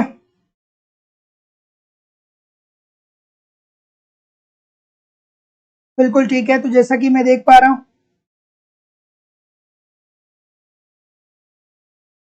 बिल्कुल ठीक है, ये बोल रहे हैं सभी लोग, ये बोल रहे हैं। तो जितने लोग भी ये बोल रहे हैं कि प्रधानमंत्री ग्राम सड़क योजना का शुभारंभ जो हुआ था वो क्या हुआ था, 25 दिसंबर 2000 को हुआ था। और इसका इसका उद्देश्य क्या था कि जो ग्रामीण एरिया है उनकी सड़कों को शहरों तक हम क्या करें, जोड़ दें। तो ऑप्शन नंबर जितने लोग भी ये बोल रहे हैं बिल्कुल ठीक है। अगला प्रश्न आपके सामने ये रहा, विकसित देशों में समृद्धि का सबसे प्रमुख कारक क्या होता है? चलिए बताइए मुझे इस प्रश्न का उत्तर। विकसित देशों में समृद्धि का सबसे प्रमुख कारक क्या होता है? जो विकसित देश होते हैं उनके अंतर्गत समृद्धि का सबसे प्रमुख कारक क्या होता है? चलिए इस प्रश्न का उत्तर करिए। ऑप्शन नंबर क्या होगा भाई? ठीक है, ये बोल रहे हैं बिल्कुल ठीक है, सारी क्लासेस आपकी उपलब्ध है। ठीक है सन्नी जी, सारी क्लासेस उपलब्ध है। जो लोग भी एडमिशन ले रहे हैं या जो लोग भी एडमिशन लेने वाले हैं वो क्लास नंबर 1 से लेकर के अभी तक जितनी भी क्लासेस है सारी क्लासेस उपलब्ध है। बिल्कुल निश्चिंत रहिए, परेशान ना होइए, आपको कोई भी किसी को कोई असुविधा नहीं होगी, ये मेरी जिम्मेदारी है। ठीक है, चलिए इस प्रश्न का उत्तर करिए। हाँ तो मैंने तो बता दिया ऑप्शन नंबर ए। ठीक है, तो विकसित देशों में समृद्धि का सबसे प्रमुख कारक क्या है कि तकनीकी प्रगति, मतलब वो क्या कर रहे हैं कि टेक्नोलॉजी में वो अच्छा कर रहे हैं। ठीक है, प्रधानमंत्री रोजगार योजना का आरंभ कब से हुआ था? इस प्रश्न का उत्तर करिए, क्या उत्तर होगा भाई? प्रधानमंत्री रोजगार योजना क्या होगा? जैसा कि मैं देख पा रहा हूं, बिल्कुल ठीक है, बिल्कुल ठीक है, बिल्कुल ठीक है, ये बोल रहे हैं सभी लोग, सभी लोग ये बोल रहे हैं बिल्कुल ठीक है। तो प्रधानमंत्री रोजगार योजना का आरंभ जो हुआ भैया वो हुआ 1993 1994 में। और इसका लक्ष्य ये था कि जो ग्रामीण इलाका में है, जो लोग गांवों में रहते हैं वहां पे जो युवा है उसको किस तरीके से स्वरोजगार उपलब्ध कराया जाए। ठीक है, किस तरीके से स्वरोजगार उनको उपलब्ध किया जाए। और इसमें दोस्तों 12,500 रुपए क्या दिया गया, प्रति उद्यमी को अनुदान दिया गया कि मतलब वो निवेश के लिए या कोई कार्य करने के लिए प्रेरित हो सके। अगला, असंतुलित विकास सिद्धांत के अंतर्गत अलग अलग क्षेत्रों में विस्तार अलग अलग दरों पर विकास होता है और कारण दिया गया है कि यह आर्थिक क्षेत्रों की अंतर निर्भरता के सार्थक उपयोग की अनुमति देता है। इस प्रश्न का उत्तर करिए। बिल्कुल ठीक है,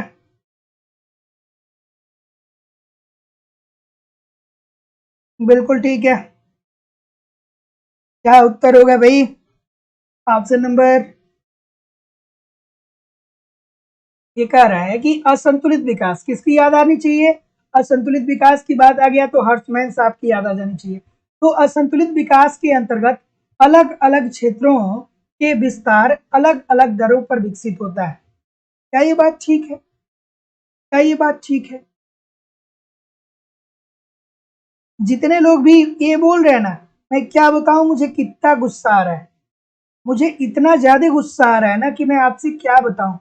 मैं कल भी इस प्रश्न के कॉन्सेप्ट को बताया था, मैं आज भी इस प्रश्न के कॉन्सेप्ट को बता रहा हूं कि असंतुलित विकास के अंतर्गत विकास के दर को नहीं देखा जाता है भाई, यहाँ पे निवेश की बात की जाती है, निवेश की दर की बात की जाती है। असंतुलित विकास के अंतर्गत हम क्या कहते हैं कि अलग अलग क्षेत्रों में आपको क्या करना है, अलग अलग निवेश करने हैं। जिन क्षेत्र में आपको ज्यादा लाभ की प्राप्ति हो सकती है उन क्षेत्र में आप ज्यादा निवेश करिए।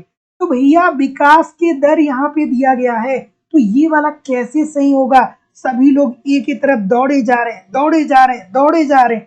क्यों दौड़े जा रहे हैं भाई, क्यों दौड़े जा रहे हैं? ठीक है, अगला है, कारण दिया है कि यह आर्थिक क्षेत्रों की अंतर निर्भरता के सार्थक उपयोग की अनुमति देते हैं। बिल्कुल ठीक है, अंतः निर्भरता के सार्थक उपयोग की अनुमति देते हैं। भैया क्यों देते हैं? क्योंकि अगर जो ABCD 4 क्षेत्र हैं, 2 क्षेत्रों पे निवेश किया गया तो साथ ही साथ में क्या होगा कि अगर जो इन पे लाभ मिलेगा तो फिर बाकी के 2 बचे हैं उनके ऊपर क्या किया जाएगा, निवेश किया जाएगा। तो ऑप्शन नंबर डी बिल्कुल ठीक है।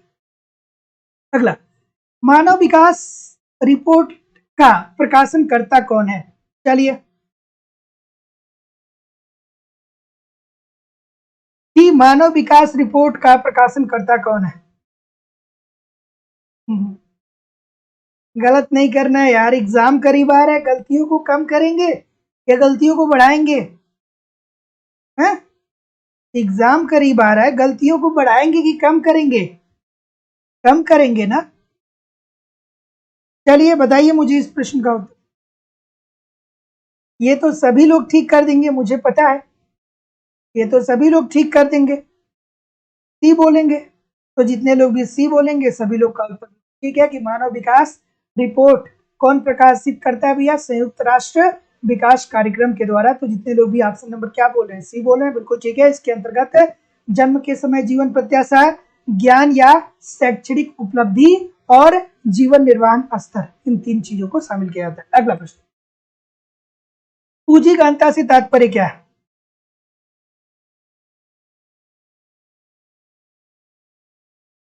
बिल्कुल ठीक है कि पूंजीगहनता का तात्पर्य क्या होगा भाई? पूंजीगहनता का तात्पर्य क्या होगा? बिल्कुल ठीक है, बिल्कुल ठीक है,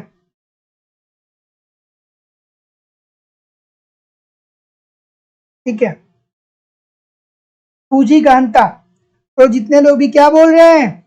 बच्चों वाला प्रश्न है भाई, गलत क्यों कर रहे हैं इतने सारे लोग? इजी सा प्रश्न है। तो पूंजीगहनता का तात्पर्य होता है दोस्तों क्या? पूंजीगहनता का तात्पर्य क्या होता है? जैसा कि मैं देख पा रहा हूं क्या उत्तर आ रहा है।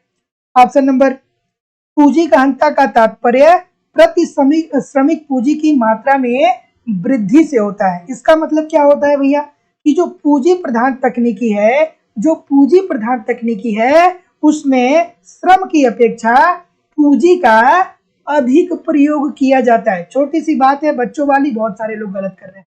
तो प्रति श्रमिक पूंजी की मात्रा में वृद्धि, तो पूंजीगहनता से तात्पर्य है प्रति श्रमिक पूंजी की मात्रा में वृद्धि। Option number C this is the right answer हो जाएगा। दोस्तों अभी तक जितने लोग भी चैनल को सब्सक्राइब नहीं किए, चैनल को सब्सक्राइब करके बेल आइकन को दबा लीजिए। प्रत्येक शाम को 7 बजे से आपकी क्लास रोज होती है, ठीक है।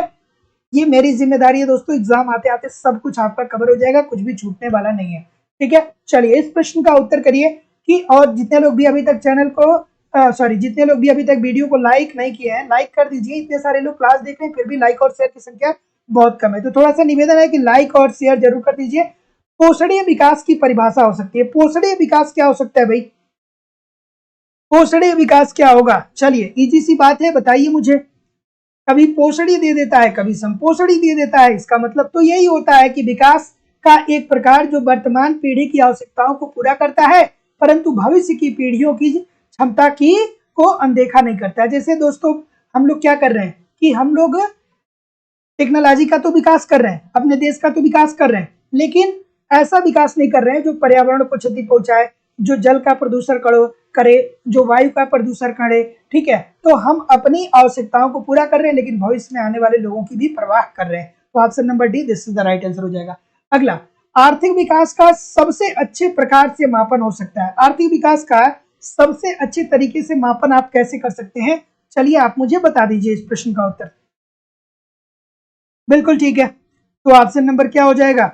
देखिए आर्थिक विकास, अगेन मैं बार बार बोलता हूं, गलत नहीं होना चाहिए। आर्थिक विकास जो होता है वो विकासशील देशों के अंतर्गत देखा जाता है और आर्थिक समृद्धि विकसित देशों में देखा जाता है। आर्थिक समृद्धि के अंतर्गत राष्ट्रीय और प्रति व्यक्ति आय में ही केवल वृद्धि होता है, लेकिन आर्थिक विकास में राष्ट्रीय आय, प्रति व्यक्ति के आय के साथ साथ देश का संरचनात्मक सुधार होता है। जैसे शिक्षा, स्वास्थ्य, परिवहन अब सब बेहतर होता है, लोगों का रहन सहन में भी क्या होता है, सुधार आता है। तो ऑप्शन नंबर सी जितने लोग भी बोलेंगे भैया बहुत अच्छा बोलेंगे कि एक अर्थव्यवस्था में वांछित संरचनात्मक परिवर्तनों के द्वारा अर्थात लोगों का रहन सहन और उनके क्रियाकलाप में क्या होती है दोस्तों, सुधार आता है। अगला प्रश्न आपके सामने ये रहा कि आधुनिक आर्थिक विकास की प्रमुख विशेषता क्या रही है? चलिए बताइए कि आधुनिक आर्थिक विकास की प्रमुख विशेषता क्या रही है। और दोस्तों जितने लोग भी यूपी टीजीटी पीजीटी या झारखंड टीजीटी पीजीटी का एग्जाम देने जा रहे हैं, लाइव स्टडी इलाहाबाद के मोबाइल एप्लीकेशन पे ए टू जेड इकोनॉमिक्स के सारे कॉन्सेप्ट पढ़ाए जा रहे हैं। साथ ही साथ दोस्तों आपको वहाँ पे कंप्लीट नोट्स दिया जा रहा है, बहुत सारे टेस्ट सीरीज दिए जा रहे हैं, प्रीवियस ईयर के क्वेश्चन पेपर भी आपको दिए जा रहे हैं और आपका करंट भी कवर करा दिया जाएगा। अर्थात मेरी जिम्मेदारी है हर कंटेंट को आप तक पहुंचाना। बस ईमानदारी से एप्लीकेशन पे पढ़ते रहिए, यूट्यूब पे प्रैक्टिस करते रहिए, कोई समस्या आपको होने वाली नहीं है, कहीं भी इधर उधर से कुछ कलेक्ट करने की जरूरत आपको नहीं पड़ेगी। वहां पे कॉन्सेप्ट पढ़ते रहेंगे, थियरी क्लियर रहेगी, तो फिर यहाँ पे कोई प्रश्न को सॉल्व करने में आपको कोई समस्या नहीं होगी। यूपी टीजीटी पीजीटी के अलग बैच है, झारखंड टीजीटी पीजीटी के लिए अलग बैच है, एडमिशन ओपन है। एडमिशन की फीस 2000 रुपए है। 2000 रुपए आपको इस नंबर पे पेमेंट करने होंगे, गूगल पे, फोन पे या पेटीएम के माध्यम से, और इसका स्क्रीनशॉट आपको इसी व्हाट्सएप नंबर पे सेंड करना होगा। डिस्क्रिप्शन बॉक्स में एप्लीकेशन का लिंक है, एप्लीकेशन को डाउनलोड करके डायरेक्ट भी यहाँ से कोर्स को परचेज कर सकते हैं। तो जैसा कि मैं देख पा रहा हूँ डी की तरफ बहुत सारे लोग जा रहे हैं। बिल्कुल ठीक है कि आधुनिक आर्थिक विकास की विशेषता यह है कि प्रति व्यक्ति आय में वृद्धि हो। ठीक है, प्रति व्यक्ति आय में वृद्धि हो, प्रति इकाई श्रम की उत्पादकता में वृद्धि हो। इट मींस कि क्या हो रहा है, उत्पादकता में वृद्धि, और उत्पादकता में वृद्धि मतलब राष्ट्रीय आय में वृद्धि। बिल्कुल ठीक है, राष्ट्रीय आय में वृद्धि मतलब आर्थिक विकास।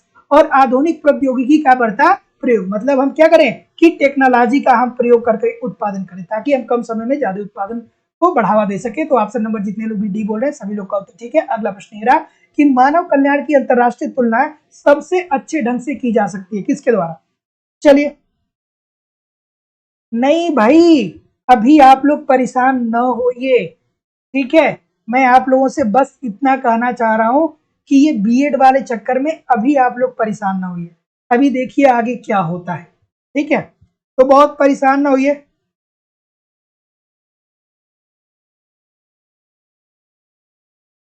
ठीक है, इस प्रश्न का उत्तर करिए।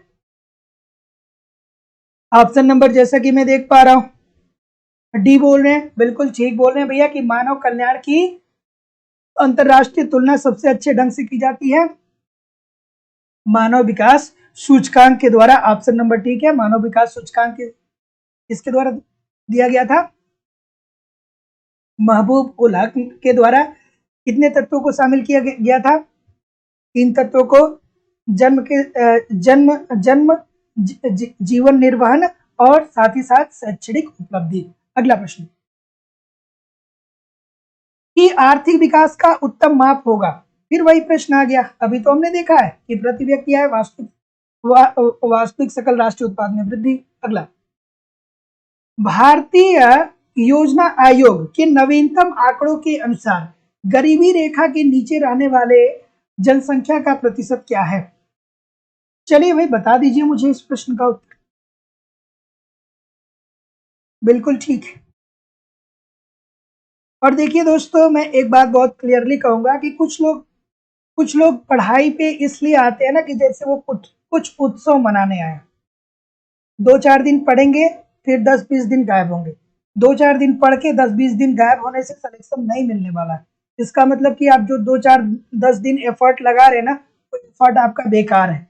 पढ़ना है तो लगातार पढ़िए, नहीं पढ़ना है तो फिर छोड़ दीजिए, ठीक है। क्योंकि आपका कंपटीशन उन्हीं लोगों से होने वाला है जो लोग लगातार पढ़ते आ रहे हैं और लंबे समय से पढ़ते आ रहे हैं, तो जाहिर सी बात है कि उनकी प्रैक्टिस ज्यादा है, ठीक है। और जिंदगी कभी भी किसी को कोई सरप्राइज नहीं देती है। जब आपको सिलेक्शन मिलना होगा ना, तो फिर अंदर से आपको लगेगा कि हाँ मैं सिलेक्शन के पात्र हूं या अब मुझे सिलेक्शन मिल सकता है। जो भी सिलेक्शन लेता है खास करके कॉम्पिटिटिव एग्जामिनेशन में, वो इस स्तर तक मेहनत कर चुका होता है ना कि उसको अंदर से लगता है कि हाँ यार अब मेरा सिलेक्शन हो जाएगा। अगर जो आपको अंदर से नहीं लग रहा है ना, तो इसका मतलब ये है कि आपकी मेहनत में कहीं कमी है। मेहनत पे आप क्या करिए, मेहनत पे थोड़ा सा, मेहनत को क्या करिए, थोड़ा सा बढ़ाइए, ठीक है। इस बात को समझिए। अगला प्रश्न आपके सामने ये रहा कि भारतीय योजना आयोग के नवीनतम आंकड़ों के अनुसार, और जो हमारे पुराने स्टूडेंट है ना, आप लोगों से मुझे बहुत उम्मीद है, एक बात समझ लीजिएगा, जितने लोग भी बहुत दिनों से हमसे ज्वाइन मतलब हमारे साथ लगे हुए ना, आपसे मुझे बहुत उम्मीद है, ठीक है। मुझे निराश नहीं करिएगा, क्योंकि जब रिजल्ट आता है ना तो लोग फोन करके पूछते हैं कि सर वो लड़का बहुत कंटिन्यू रहता था, सर वो लड़की बहुत कंटिन्यू रहती थी, उसका सिलेक्शन हुआ कि नहीं हुआ। ठीक है, तो जिसका हुआ रहता है उसमें तो मेरी खुशी की बात होती है, बताता हूँ कि हाँ भाई हुआ है। और जिसका नहीं होता है तो फिर क्या होता है कि थोड़ा सा निराशा लगती है। तो बहुत उम्मीदें हैं। और मतलब अब ये नहीं कि जो लोग नए ज्वाइन किए उनका सिलेक्शन नहीं हो सकता, अभी बहुत समय बचा हुआ है। जब तक एग्जाम आएगा ना तब तक आप भी पुराने हो जाएंगे। ठीक है, मतलब ये बात आपके लिए भी है। ठीक है, जो लोग नए ज्वाइन किए हैं, अब ये मत समझिए कि सर पुराने वालों को कह रहे हैं। जब तक एग्जाम आएगा तब तक आप भी पुराने होंगे, आपकी इतनी प्रैक्टिस हो जाएगी कि सारी चीजें आपको यहाँ से मिल जाएंगी। ठीक है, इस प्रश्न का उत्तर करिए, इस प्रश्न का उत्तर करिए। और एक बात और ध्यान में याद रखना चाहिए, बहुत सारे लोग कहते हैं कि सर जी हमारे पास बहुत ज्यादा प्रॉब्लम है। तो प्रॉब्लम जिंदगी में तब बड़ी नहीं होती है जो जब केवल आपको पता होता है, जब आपके पड़ोसी जान जाते हैं, जब आपका समाज जान जाता है ना कि आप समस्या में हो, तब वो जो दिन होता है वो सबसे कठिन दिन होता है। केवल आप जानते रहें कि आप समस्याओं का सामना कर रहे हैं, आपके दिन बहुत स्ट्रगल वाले हैं, तो आप तक है तो वो स्ट्रगल के आपके दिन नहीं है, आपके लिए वो कोई समस्या नहीं है। लेकिन जब ये समाज जान जाएगा ना तब जाकर के वो आपके स्ट्रगल के दिन शुरू हो जाते हैं। चलिए मूव करते हैं, इस प्रश्न का उत्तर करते हैं कि भारतीय योजना आयोग के नवीनतम आंकड़ों के अनुसार गरीबी रेखा के नीचे रहने वाले जनसंख्या का प्रतिशत क्या है। तो जैसा कि मैं देख पा रहा हूं कि कुछ लोग क्या बोल रहे हैं, सी बोल रहे हैं, 24% बता रहे हैं। लेकिन अब ये आंकड़ा दोस्तों क्या हो गया है, बदल गया है। अब आपसे एग्जाम में पूछेगा तो आपको करना है 21%। ठीक है, तो ऑप्शन नंबर ई जितने लोग भी बोल रहे हैं सभी लोग का उत्तर यहाँ पे बिल्कुल ठीक हो जाएगा। ठीक है, क्या हो जाएगा, ई 21% वर्तमान समय में होगा।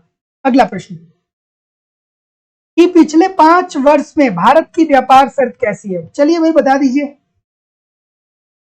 इस प्रश्न का उत्तर करिए। पिछले 5 वर्षों में भारत की व्यापार शर्त कैसी रही है। चलिए थोड़ा सा लाइक शेयर करते रहिए भैया, निवेदन है सभी लोगों से कि वीडियो को लाइक शेयर जरूर करते रहा करिए।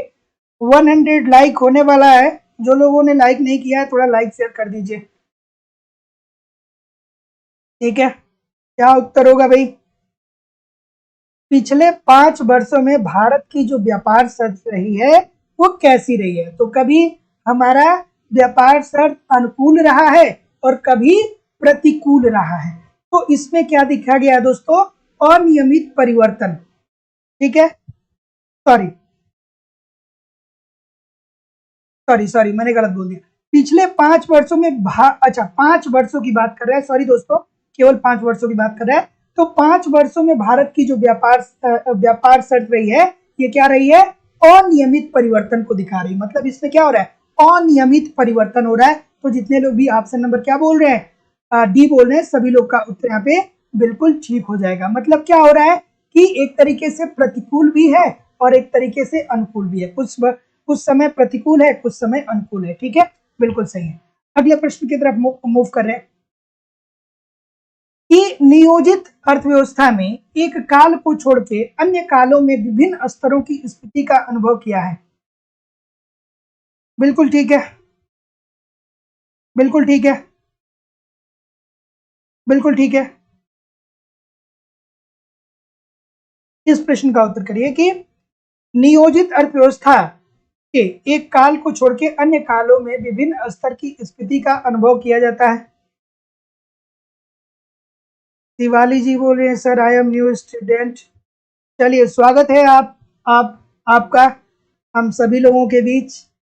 हम सभी लोग शाम को 7 बजे जुड़ते हैं, एक बेहतरीन सा माहौल तैयार करते हैं, मजा आता है, मुझे भी बहुत मजा आता है। और मैं विश्वास और जिम्मेदारी के साथ कह सकता हूँ कि जो लोग यहाँ पे जुड़े रहते हैं उनको भी बहुत मजा आता है। ठीक है, तो 7 बजे से क्लास ज्वाइन करिए, बहुत मजा आने वाला है। चलिए इस प्रश्न का उत्तर करिए कि नियोजित अर्थव्यवस्था में एक काल को छोड़ के अन्य कालों में विभिन्न स्तरों की स्थिति का अनुभव किया जाता है। तो जैसा कि मैं देख पा रहा हूं, क्या उत्तर बोल रहे हैं, सी बोल रहे हैं ना, सी बोल रहे हैं या ए बोल रहे हैं। बिल्कुल ठीक है, बिल्कुल ठीक है। तो ये था दोस्तों प्रथम पंचवर्षीय योजना। और ये किस मॉडल पे आधारित था, ये किस मॉडल पे आधारित था, हेरेडोमर मॉडल पे आधारित था। इसमें जो विकास की दर रखी गई थी वो कितना रखा गया था? 2.1%। लेकिन प्राप्त कितना हुआ? 3.6%। लक्ष्य रखा गया था 2.1%, प्राप्त कितना हुआ? 3.1%। ठीक है, तो देखिए कि नियोजित अर्थव्यवस्था में एक काल को छोड़ के अन्य कालों में विभिन्न स्तर की स्थिति का अनुभव किया गया है। तो ये होगा दोस्तों ऑप्शन नंबर सी, प्रथम पंचवर्षीय योजना में। और इस योजना में दोस्तों कृषि क्षेत्र के विकास को सर्वोच्च प्राथमिकता दी गई थी। किसको सर्वोच्च प्राथमिकता दी गई थी? कृषि क्षेत्र को सर्वोच्च प्राथमिकता दी गई थी। अगला प्रश्न। और देखिए जब भी भारतीय अर्थव्यवस्था को आप पढ़िएगा दोस्तों ना, तो मैं हमेशा कहता हूं कि भारतीय अर्थव्यवस्था को दो भागों में बांट के पढ़िएगा। जब 1970 और 80 का समय आप देखेंगे ना, तो उस टाइम अर्थव्यवस्था जो उस टाइम तक 1970 या 75 तक जो गवर्नमेंट की नीति होती है वो एक ऐसी नीति होती है कि गवर्नमेंट ये सोचता है कि हमारे देश की समस्या बेरोजगारी नहीं है। ध्यान से जो शब्द मैं कह रहा हूं उसको दिमाग के अंदर तक जाने दीजिएगा। भारतीय अर्थव्यवस्था को समझने में आपको बहुत सुविधा होगी इस एक लाइन से। 1970 तक या 80 तक के आसपास तक, मतलब नियर अबाउट कर सकते हैं 70 के आसपास, गवर्नमेंट को ऐसा लगता था कि अगर हम कृषि में विकास करेंगे और टेक्नोलॉजी में विकास करेंगे अर्थात उद्योगों का विकास करेंगे तो इससे हमारी देश की गरीबी जो है वो स्वतः ही खत्म हो जाएगी। ठीक है, इसलिए 1950 से लेकर के 1970 तक गरीबी उन्मूलन के लिए ना के बराबर योजनाएं गवर्नमेंट के द्वारा बनाई गई। लेकिन 1970 में ऐसा सरकार को महसूस हुआ कि नहीं भैया, केवल कृषि और उद्योगों का विकास करके गरीबी और भूखमरी जैसी व्यवस्था को दूर नहीं किया जा सकता है। उसके बाद ये जितनी सारी योजनाएं आप देखते हैं गरीबी और भूखमरी से संबंधित, वो सारी चीजें 1970 के बाद ही आती है। ठीक है, तो इस बात को ध्यान से रखिएगा। ठीक है, अगला प्रश्न आपके सामने ये रहा। तो 1970 के पहले गवर्नमेंट ने कृषि और उद्योगों पे ज्यादा अपने ध्यान को आकर्षित किया। 1970 के बाद भैया कृषि, उद्योग, साथ ही साथ नए परिवर्तन, गरीबी, भूखमरी, बेरोजगारी, इन सब पे गवर्नमेंट ने कार्य करना शुरू कर दिया। अगला प्रश्न आपके सामने रहा कि भारत में न्यूनतम आवश्यकता कार्यक्रम चलाया गया था। तो क्या उत्तर हो जाएगा? ऑप्शन नंबर क्या बोल रहे हैं? सी बोल रहे हैं सभी लोग। तो जितने लोग भी सी बोल रहे हैं सभी लोग का उत्तर बिल्कुल ठीक हो जाएगा कि भारत में न्यूनतम आवश्यकता कार्यक्रम जो चलाया गया था ये 1974 से लेकर के 1979 तक चलाया गया था, अर्थात पांचवी पंचवर्षीय योजना हो जाएगा ना दोस्तों। तो जितने लोग भी सी बोल रहे हैं सभी लोग का उत्तर यहाँ पे बिल्कुल ठीक हो जाएगा। Option number C according to the question this is the right answer हो जाएगा। और यहाँ पे गरीबी उन्मूलन और आत्मनिर्भरता इसका क्या रखा गया था दोस्तों? मुख्य उद्देश्य रखा गया था। Option number C this is the right answer हो जाएगा। अगला, प्रथम पंचवर्षीय योजना के सफलता का मुख्य कारण क्या था? चलिए भाई, प्रथम पंचवर्षीय योजना जैसा कि हमने देखा कि जो लक्ष्य रखा गया था वो 2.1% लक्ष्य रखा गया था, लेकिन हमको प्राप्ति कितना हुआ? 3.1% हमको प्राप्ति हुआ। तो क्या हुआ कि 1% ज्यादा प्राप्त हुआ ना दोस्तों, तो ये सफल हुआ ना। तो इस सफलता का मुख्य कारण क्या था? बिल्कुल ठीक है। तो जैसा कि मैं देख पा रहा हूं, बहुत अच्छी बात है भाई, मानसून की अनुकूलता थी। ठीक है, कृषि में क्या पाया गया? उच्च उत्पादकता पाया गया, इसलिए कि प्रथम पंचवर्षीय योजना के अंतर्गत मानसून जो था वो क्या था? खेती के अनुकूल था, कृषि के लिए अनुकूल था। तो ऑप्शन नंबर जितने लोग भी बी बोल रहे हैं सभी लोग का उत्तर यहाँ पे बिल्कुल ठीक है। ठीक है, प्रथम पंचवर्षीय योजना किस पे आधारित है बताइए मुझे कमेंट करके। प्रथम पंचवर्षीय योजना हेरेडोमर, द्वितीय पंचवर्षीय योजना महालनोबिस। सब याद रहना चाहिए, कुछ भी भूलना नहीं चाहिए। अगला प्रश्न है कि तृतीय योजना के बाद 3 वर्षों के लिए एक वर्षीय योजना बनाने का मुख्य कारण क्या था? जैसा कि आपको पता है, चलिए भाई बता दीजिए मुझे इस प्रश्न का उत्तर। बिल्कुल ठीक है, बिल्कुल ठीक है, बिल्कुल ठीक है। ऑप्शन नंबर क्या होगा? तृतीय पंचवर्षीय योजना, है ना? बिल्कुल ठीक है। अवकाश, ठीक है। देखिए, तृतीय योजना के बाद 3 वर्षों के लिए एक त्रिवर्षीय योजना बनाने का मुख्य कारण क्या था? तो भाई ये तो सभी लोग उत्तर ठीक ही कर रहे हैं, ठीक है। तो भैया 1965 में और 1962 में हमने युद्ध लड़ा और उसके बाद 1966 में हमारे यहाँ क्या पड़ गया? सूखा पड़ गया, ठीक है। तो ये साल, ये वर्ष जो थे वो क्या थे? हमारे देश के लिए बहुत ही मुश्किल के समय थे। तो पंचवर्षीय योजना के लिए साधनों का अभाव हो गया था, ठीक है। तो जितने लोग भी ऑप्शन नंबर क्या बोल रहे हैं? सी बोल रहे हैं, बिल्कुल ठीक है। और ये 3 योजनाएं कब से कब तक चली? 1966, 1966 बोल रहे हैं, 1967 बोल रहे हैं, 1968 बोल रहे हैं, ठीक है। तो क्या उत्तर आ रहा है भाई? Option number C, according to the question this is the right answer हो जाएगा। अगला, तृतीय योजना की असफलता का मुख्य कारण क्या है? पहली तो सफल हो गई, अब तीसरा जो है वो असफल हो गया। क्यों हो गया बता दीजिए मुझे। बिल्कुल ठीक है, ऑप्शन नंबर क्या हो जाएगा? बिल्कुल ठीक है, बिल्कुल ठीक है। हाँ भाई, 66 से 69 तक, है ना? हाँ ठीक है, शायद मैंने 68 तक ही लिखा था। हाँ, ठीक है, कभी कभी भावनाओं को भी समझ जाइए। चलिए बताइए क्या उत्तर होगा भैया? ऑप्शन नंबर बी बोल रहे हैं, बिल्कुल ठीक है। देखिए, विकास की दर हमने रखी थी कितनी, कितनी विकास की दर प्राप्त होनी चाहिए? 5.8 का लक्ष्य रखा गया था, लेकिन वास्तव में क्या हुआ दोस्तों कि 2.7% की ही 2.7 की ही क्या हुई दोस्तों? क्या हुई? प्राप्ति हुई, ठीक है। तो दोस्तों आपको पता है कि 62 में हमने चाइना से युद्ध लड़ा, उसके बाद हमने क्या किया कि 65 में हमने पाकिस्तान से युद्ध लड़ा और फिर उसी टाइम सूखा भी पड़ा। तो सूखा और युद्ध दोनों this is the right answer हो जाएंगे, ठीक है। भारत चीन युद्ध 62 में, भारत पाकिस्तान 65 में, उसके बाद सूखा ने भी क्या कर दिया? हमको बहुत परेशान किया। सोचिए उस टाइम जो लोग होंगे वो कितना परेशान हुए होंगे। एक तो देश आजाद हुए अभी 10 साल हुआ, 10 से 15 साल हुआ, उसमें से हमको 2 युद्ध लड़ना पड़ गया, फिर सूखा पड़ गया। चलिए बताइए इस प्रश्न का उत्तर कि द्वितीय पंचवर्षीय योजना का मुख्य उद्देश्य क्या था? दूसरी पंचवर्षीय योजना का मुख्य उद्देश्य क्या था बता दीजिए मुझे। बिल्कुल ठीक है, तो जैसा कि मैं देख पा रहा हूं, द्वितीय पंचवर्षीय योजना कब से कब तक चला भैया? बिल्कुल ठीक है, बिल्कुल ठीक है। द्वितीय पंचवर्षीय योजना कब से कब तक चला बताइए?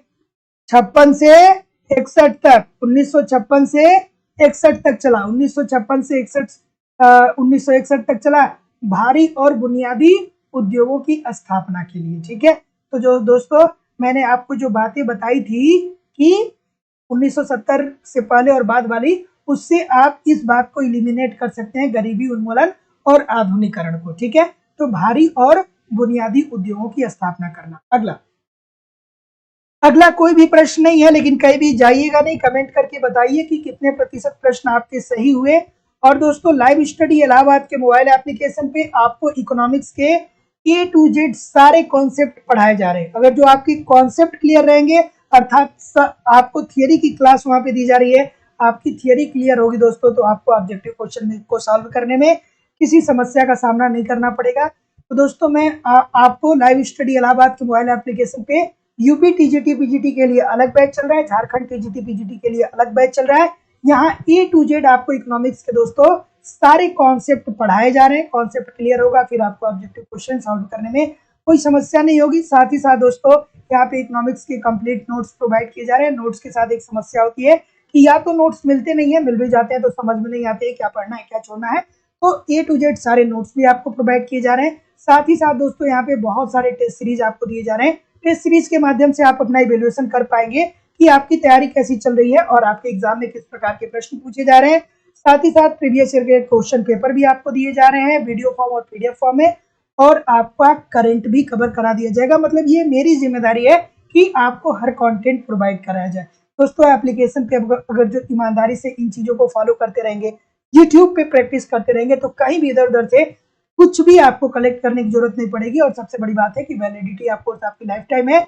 इट मीन आगामी जो भी परीक्षाएं एलटी ग्रेड की हुई, जीआईसी की हुई, असिस्टेंट प्रोफेसर, हमेशा आप हमारे साथ उपलब्ध होंगे जब तक आपका सिलेक्शन नहीं हो जाता है। एडमिशन ओपन है। एडमिशन की फीस केवल और केवल 2000 रुपया दोस्तों। तो 2000 रुपया आपको इस नंबर पे पेमेंट करना होगा।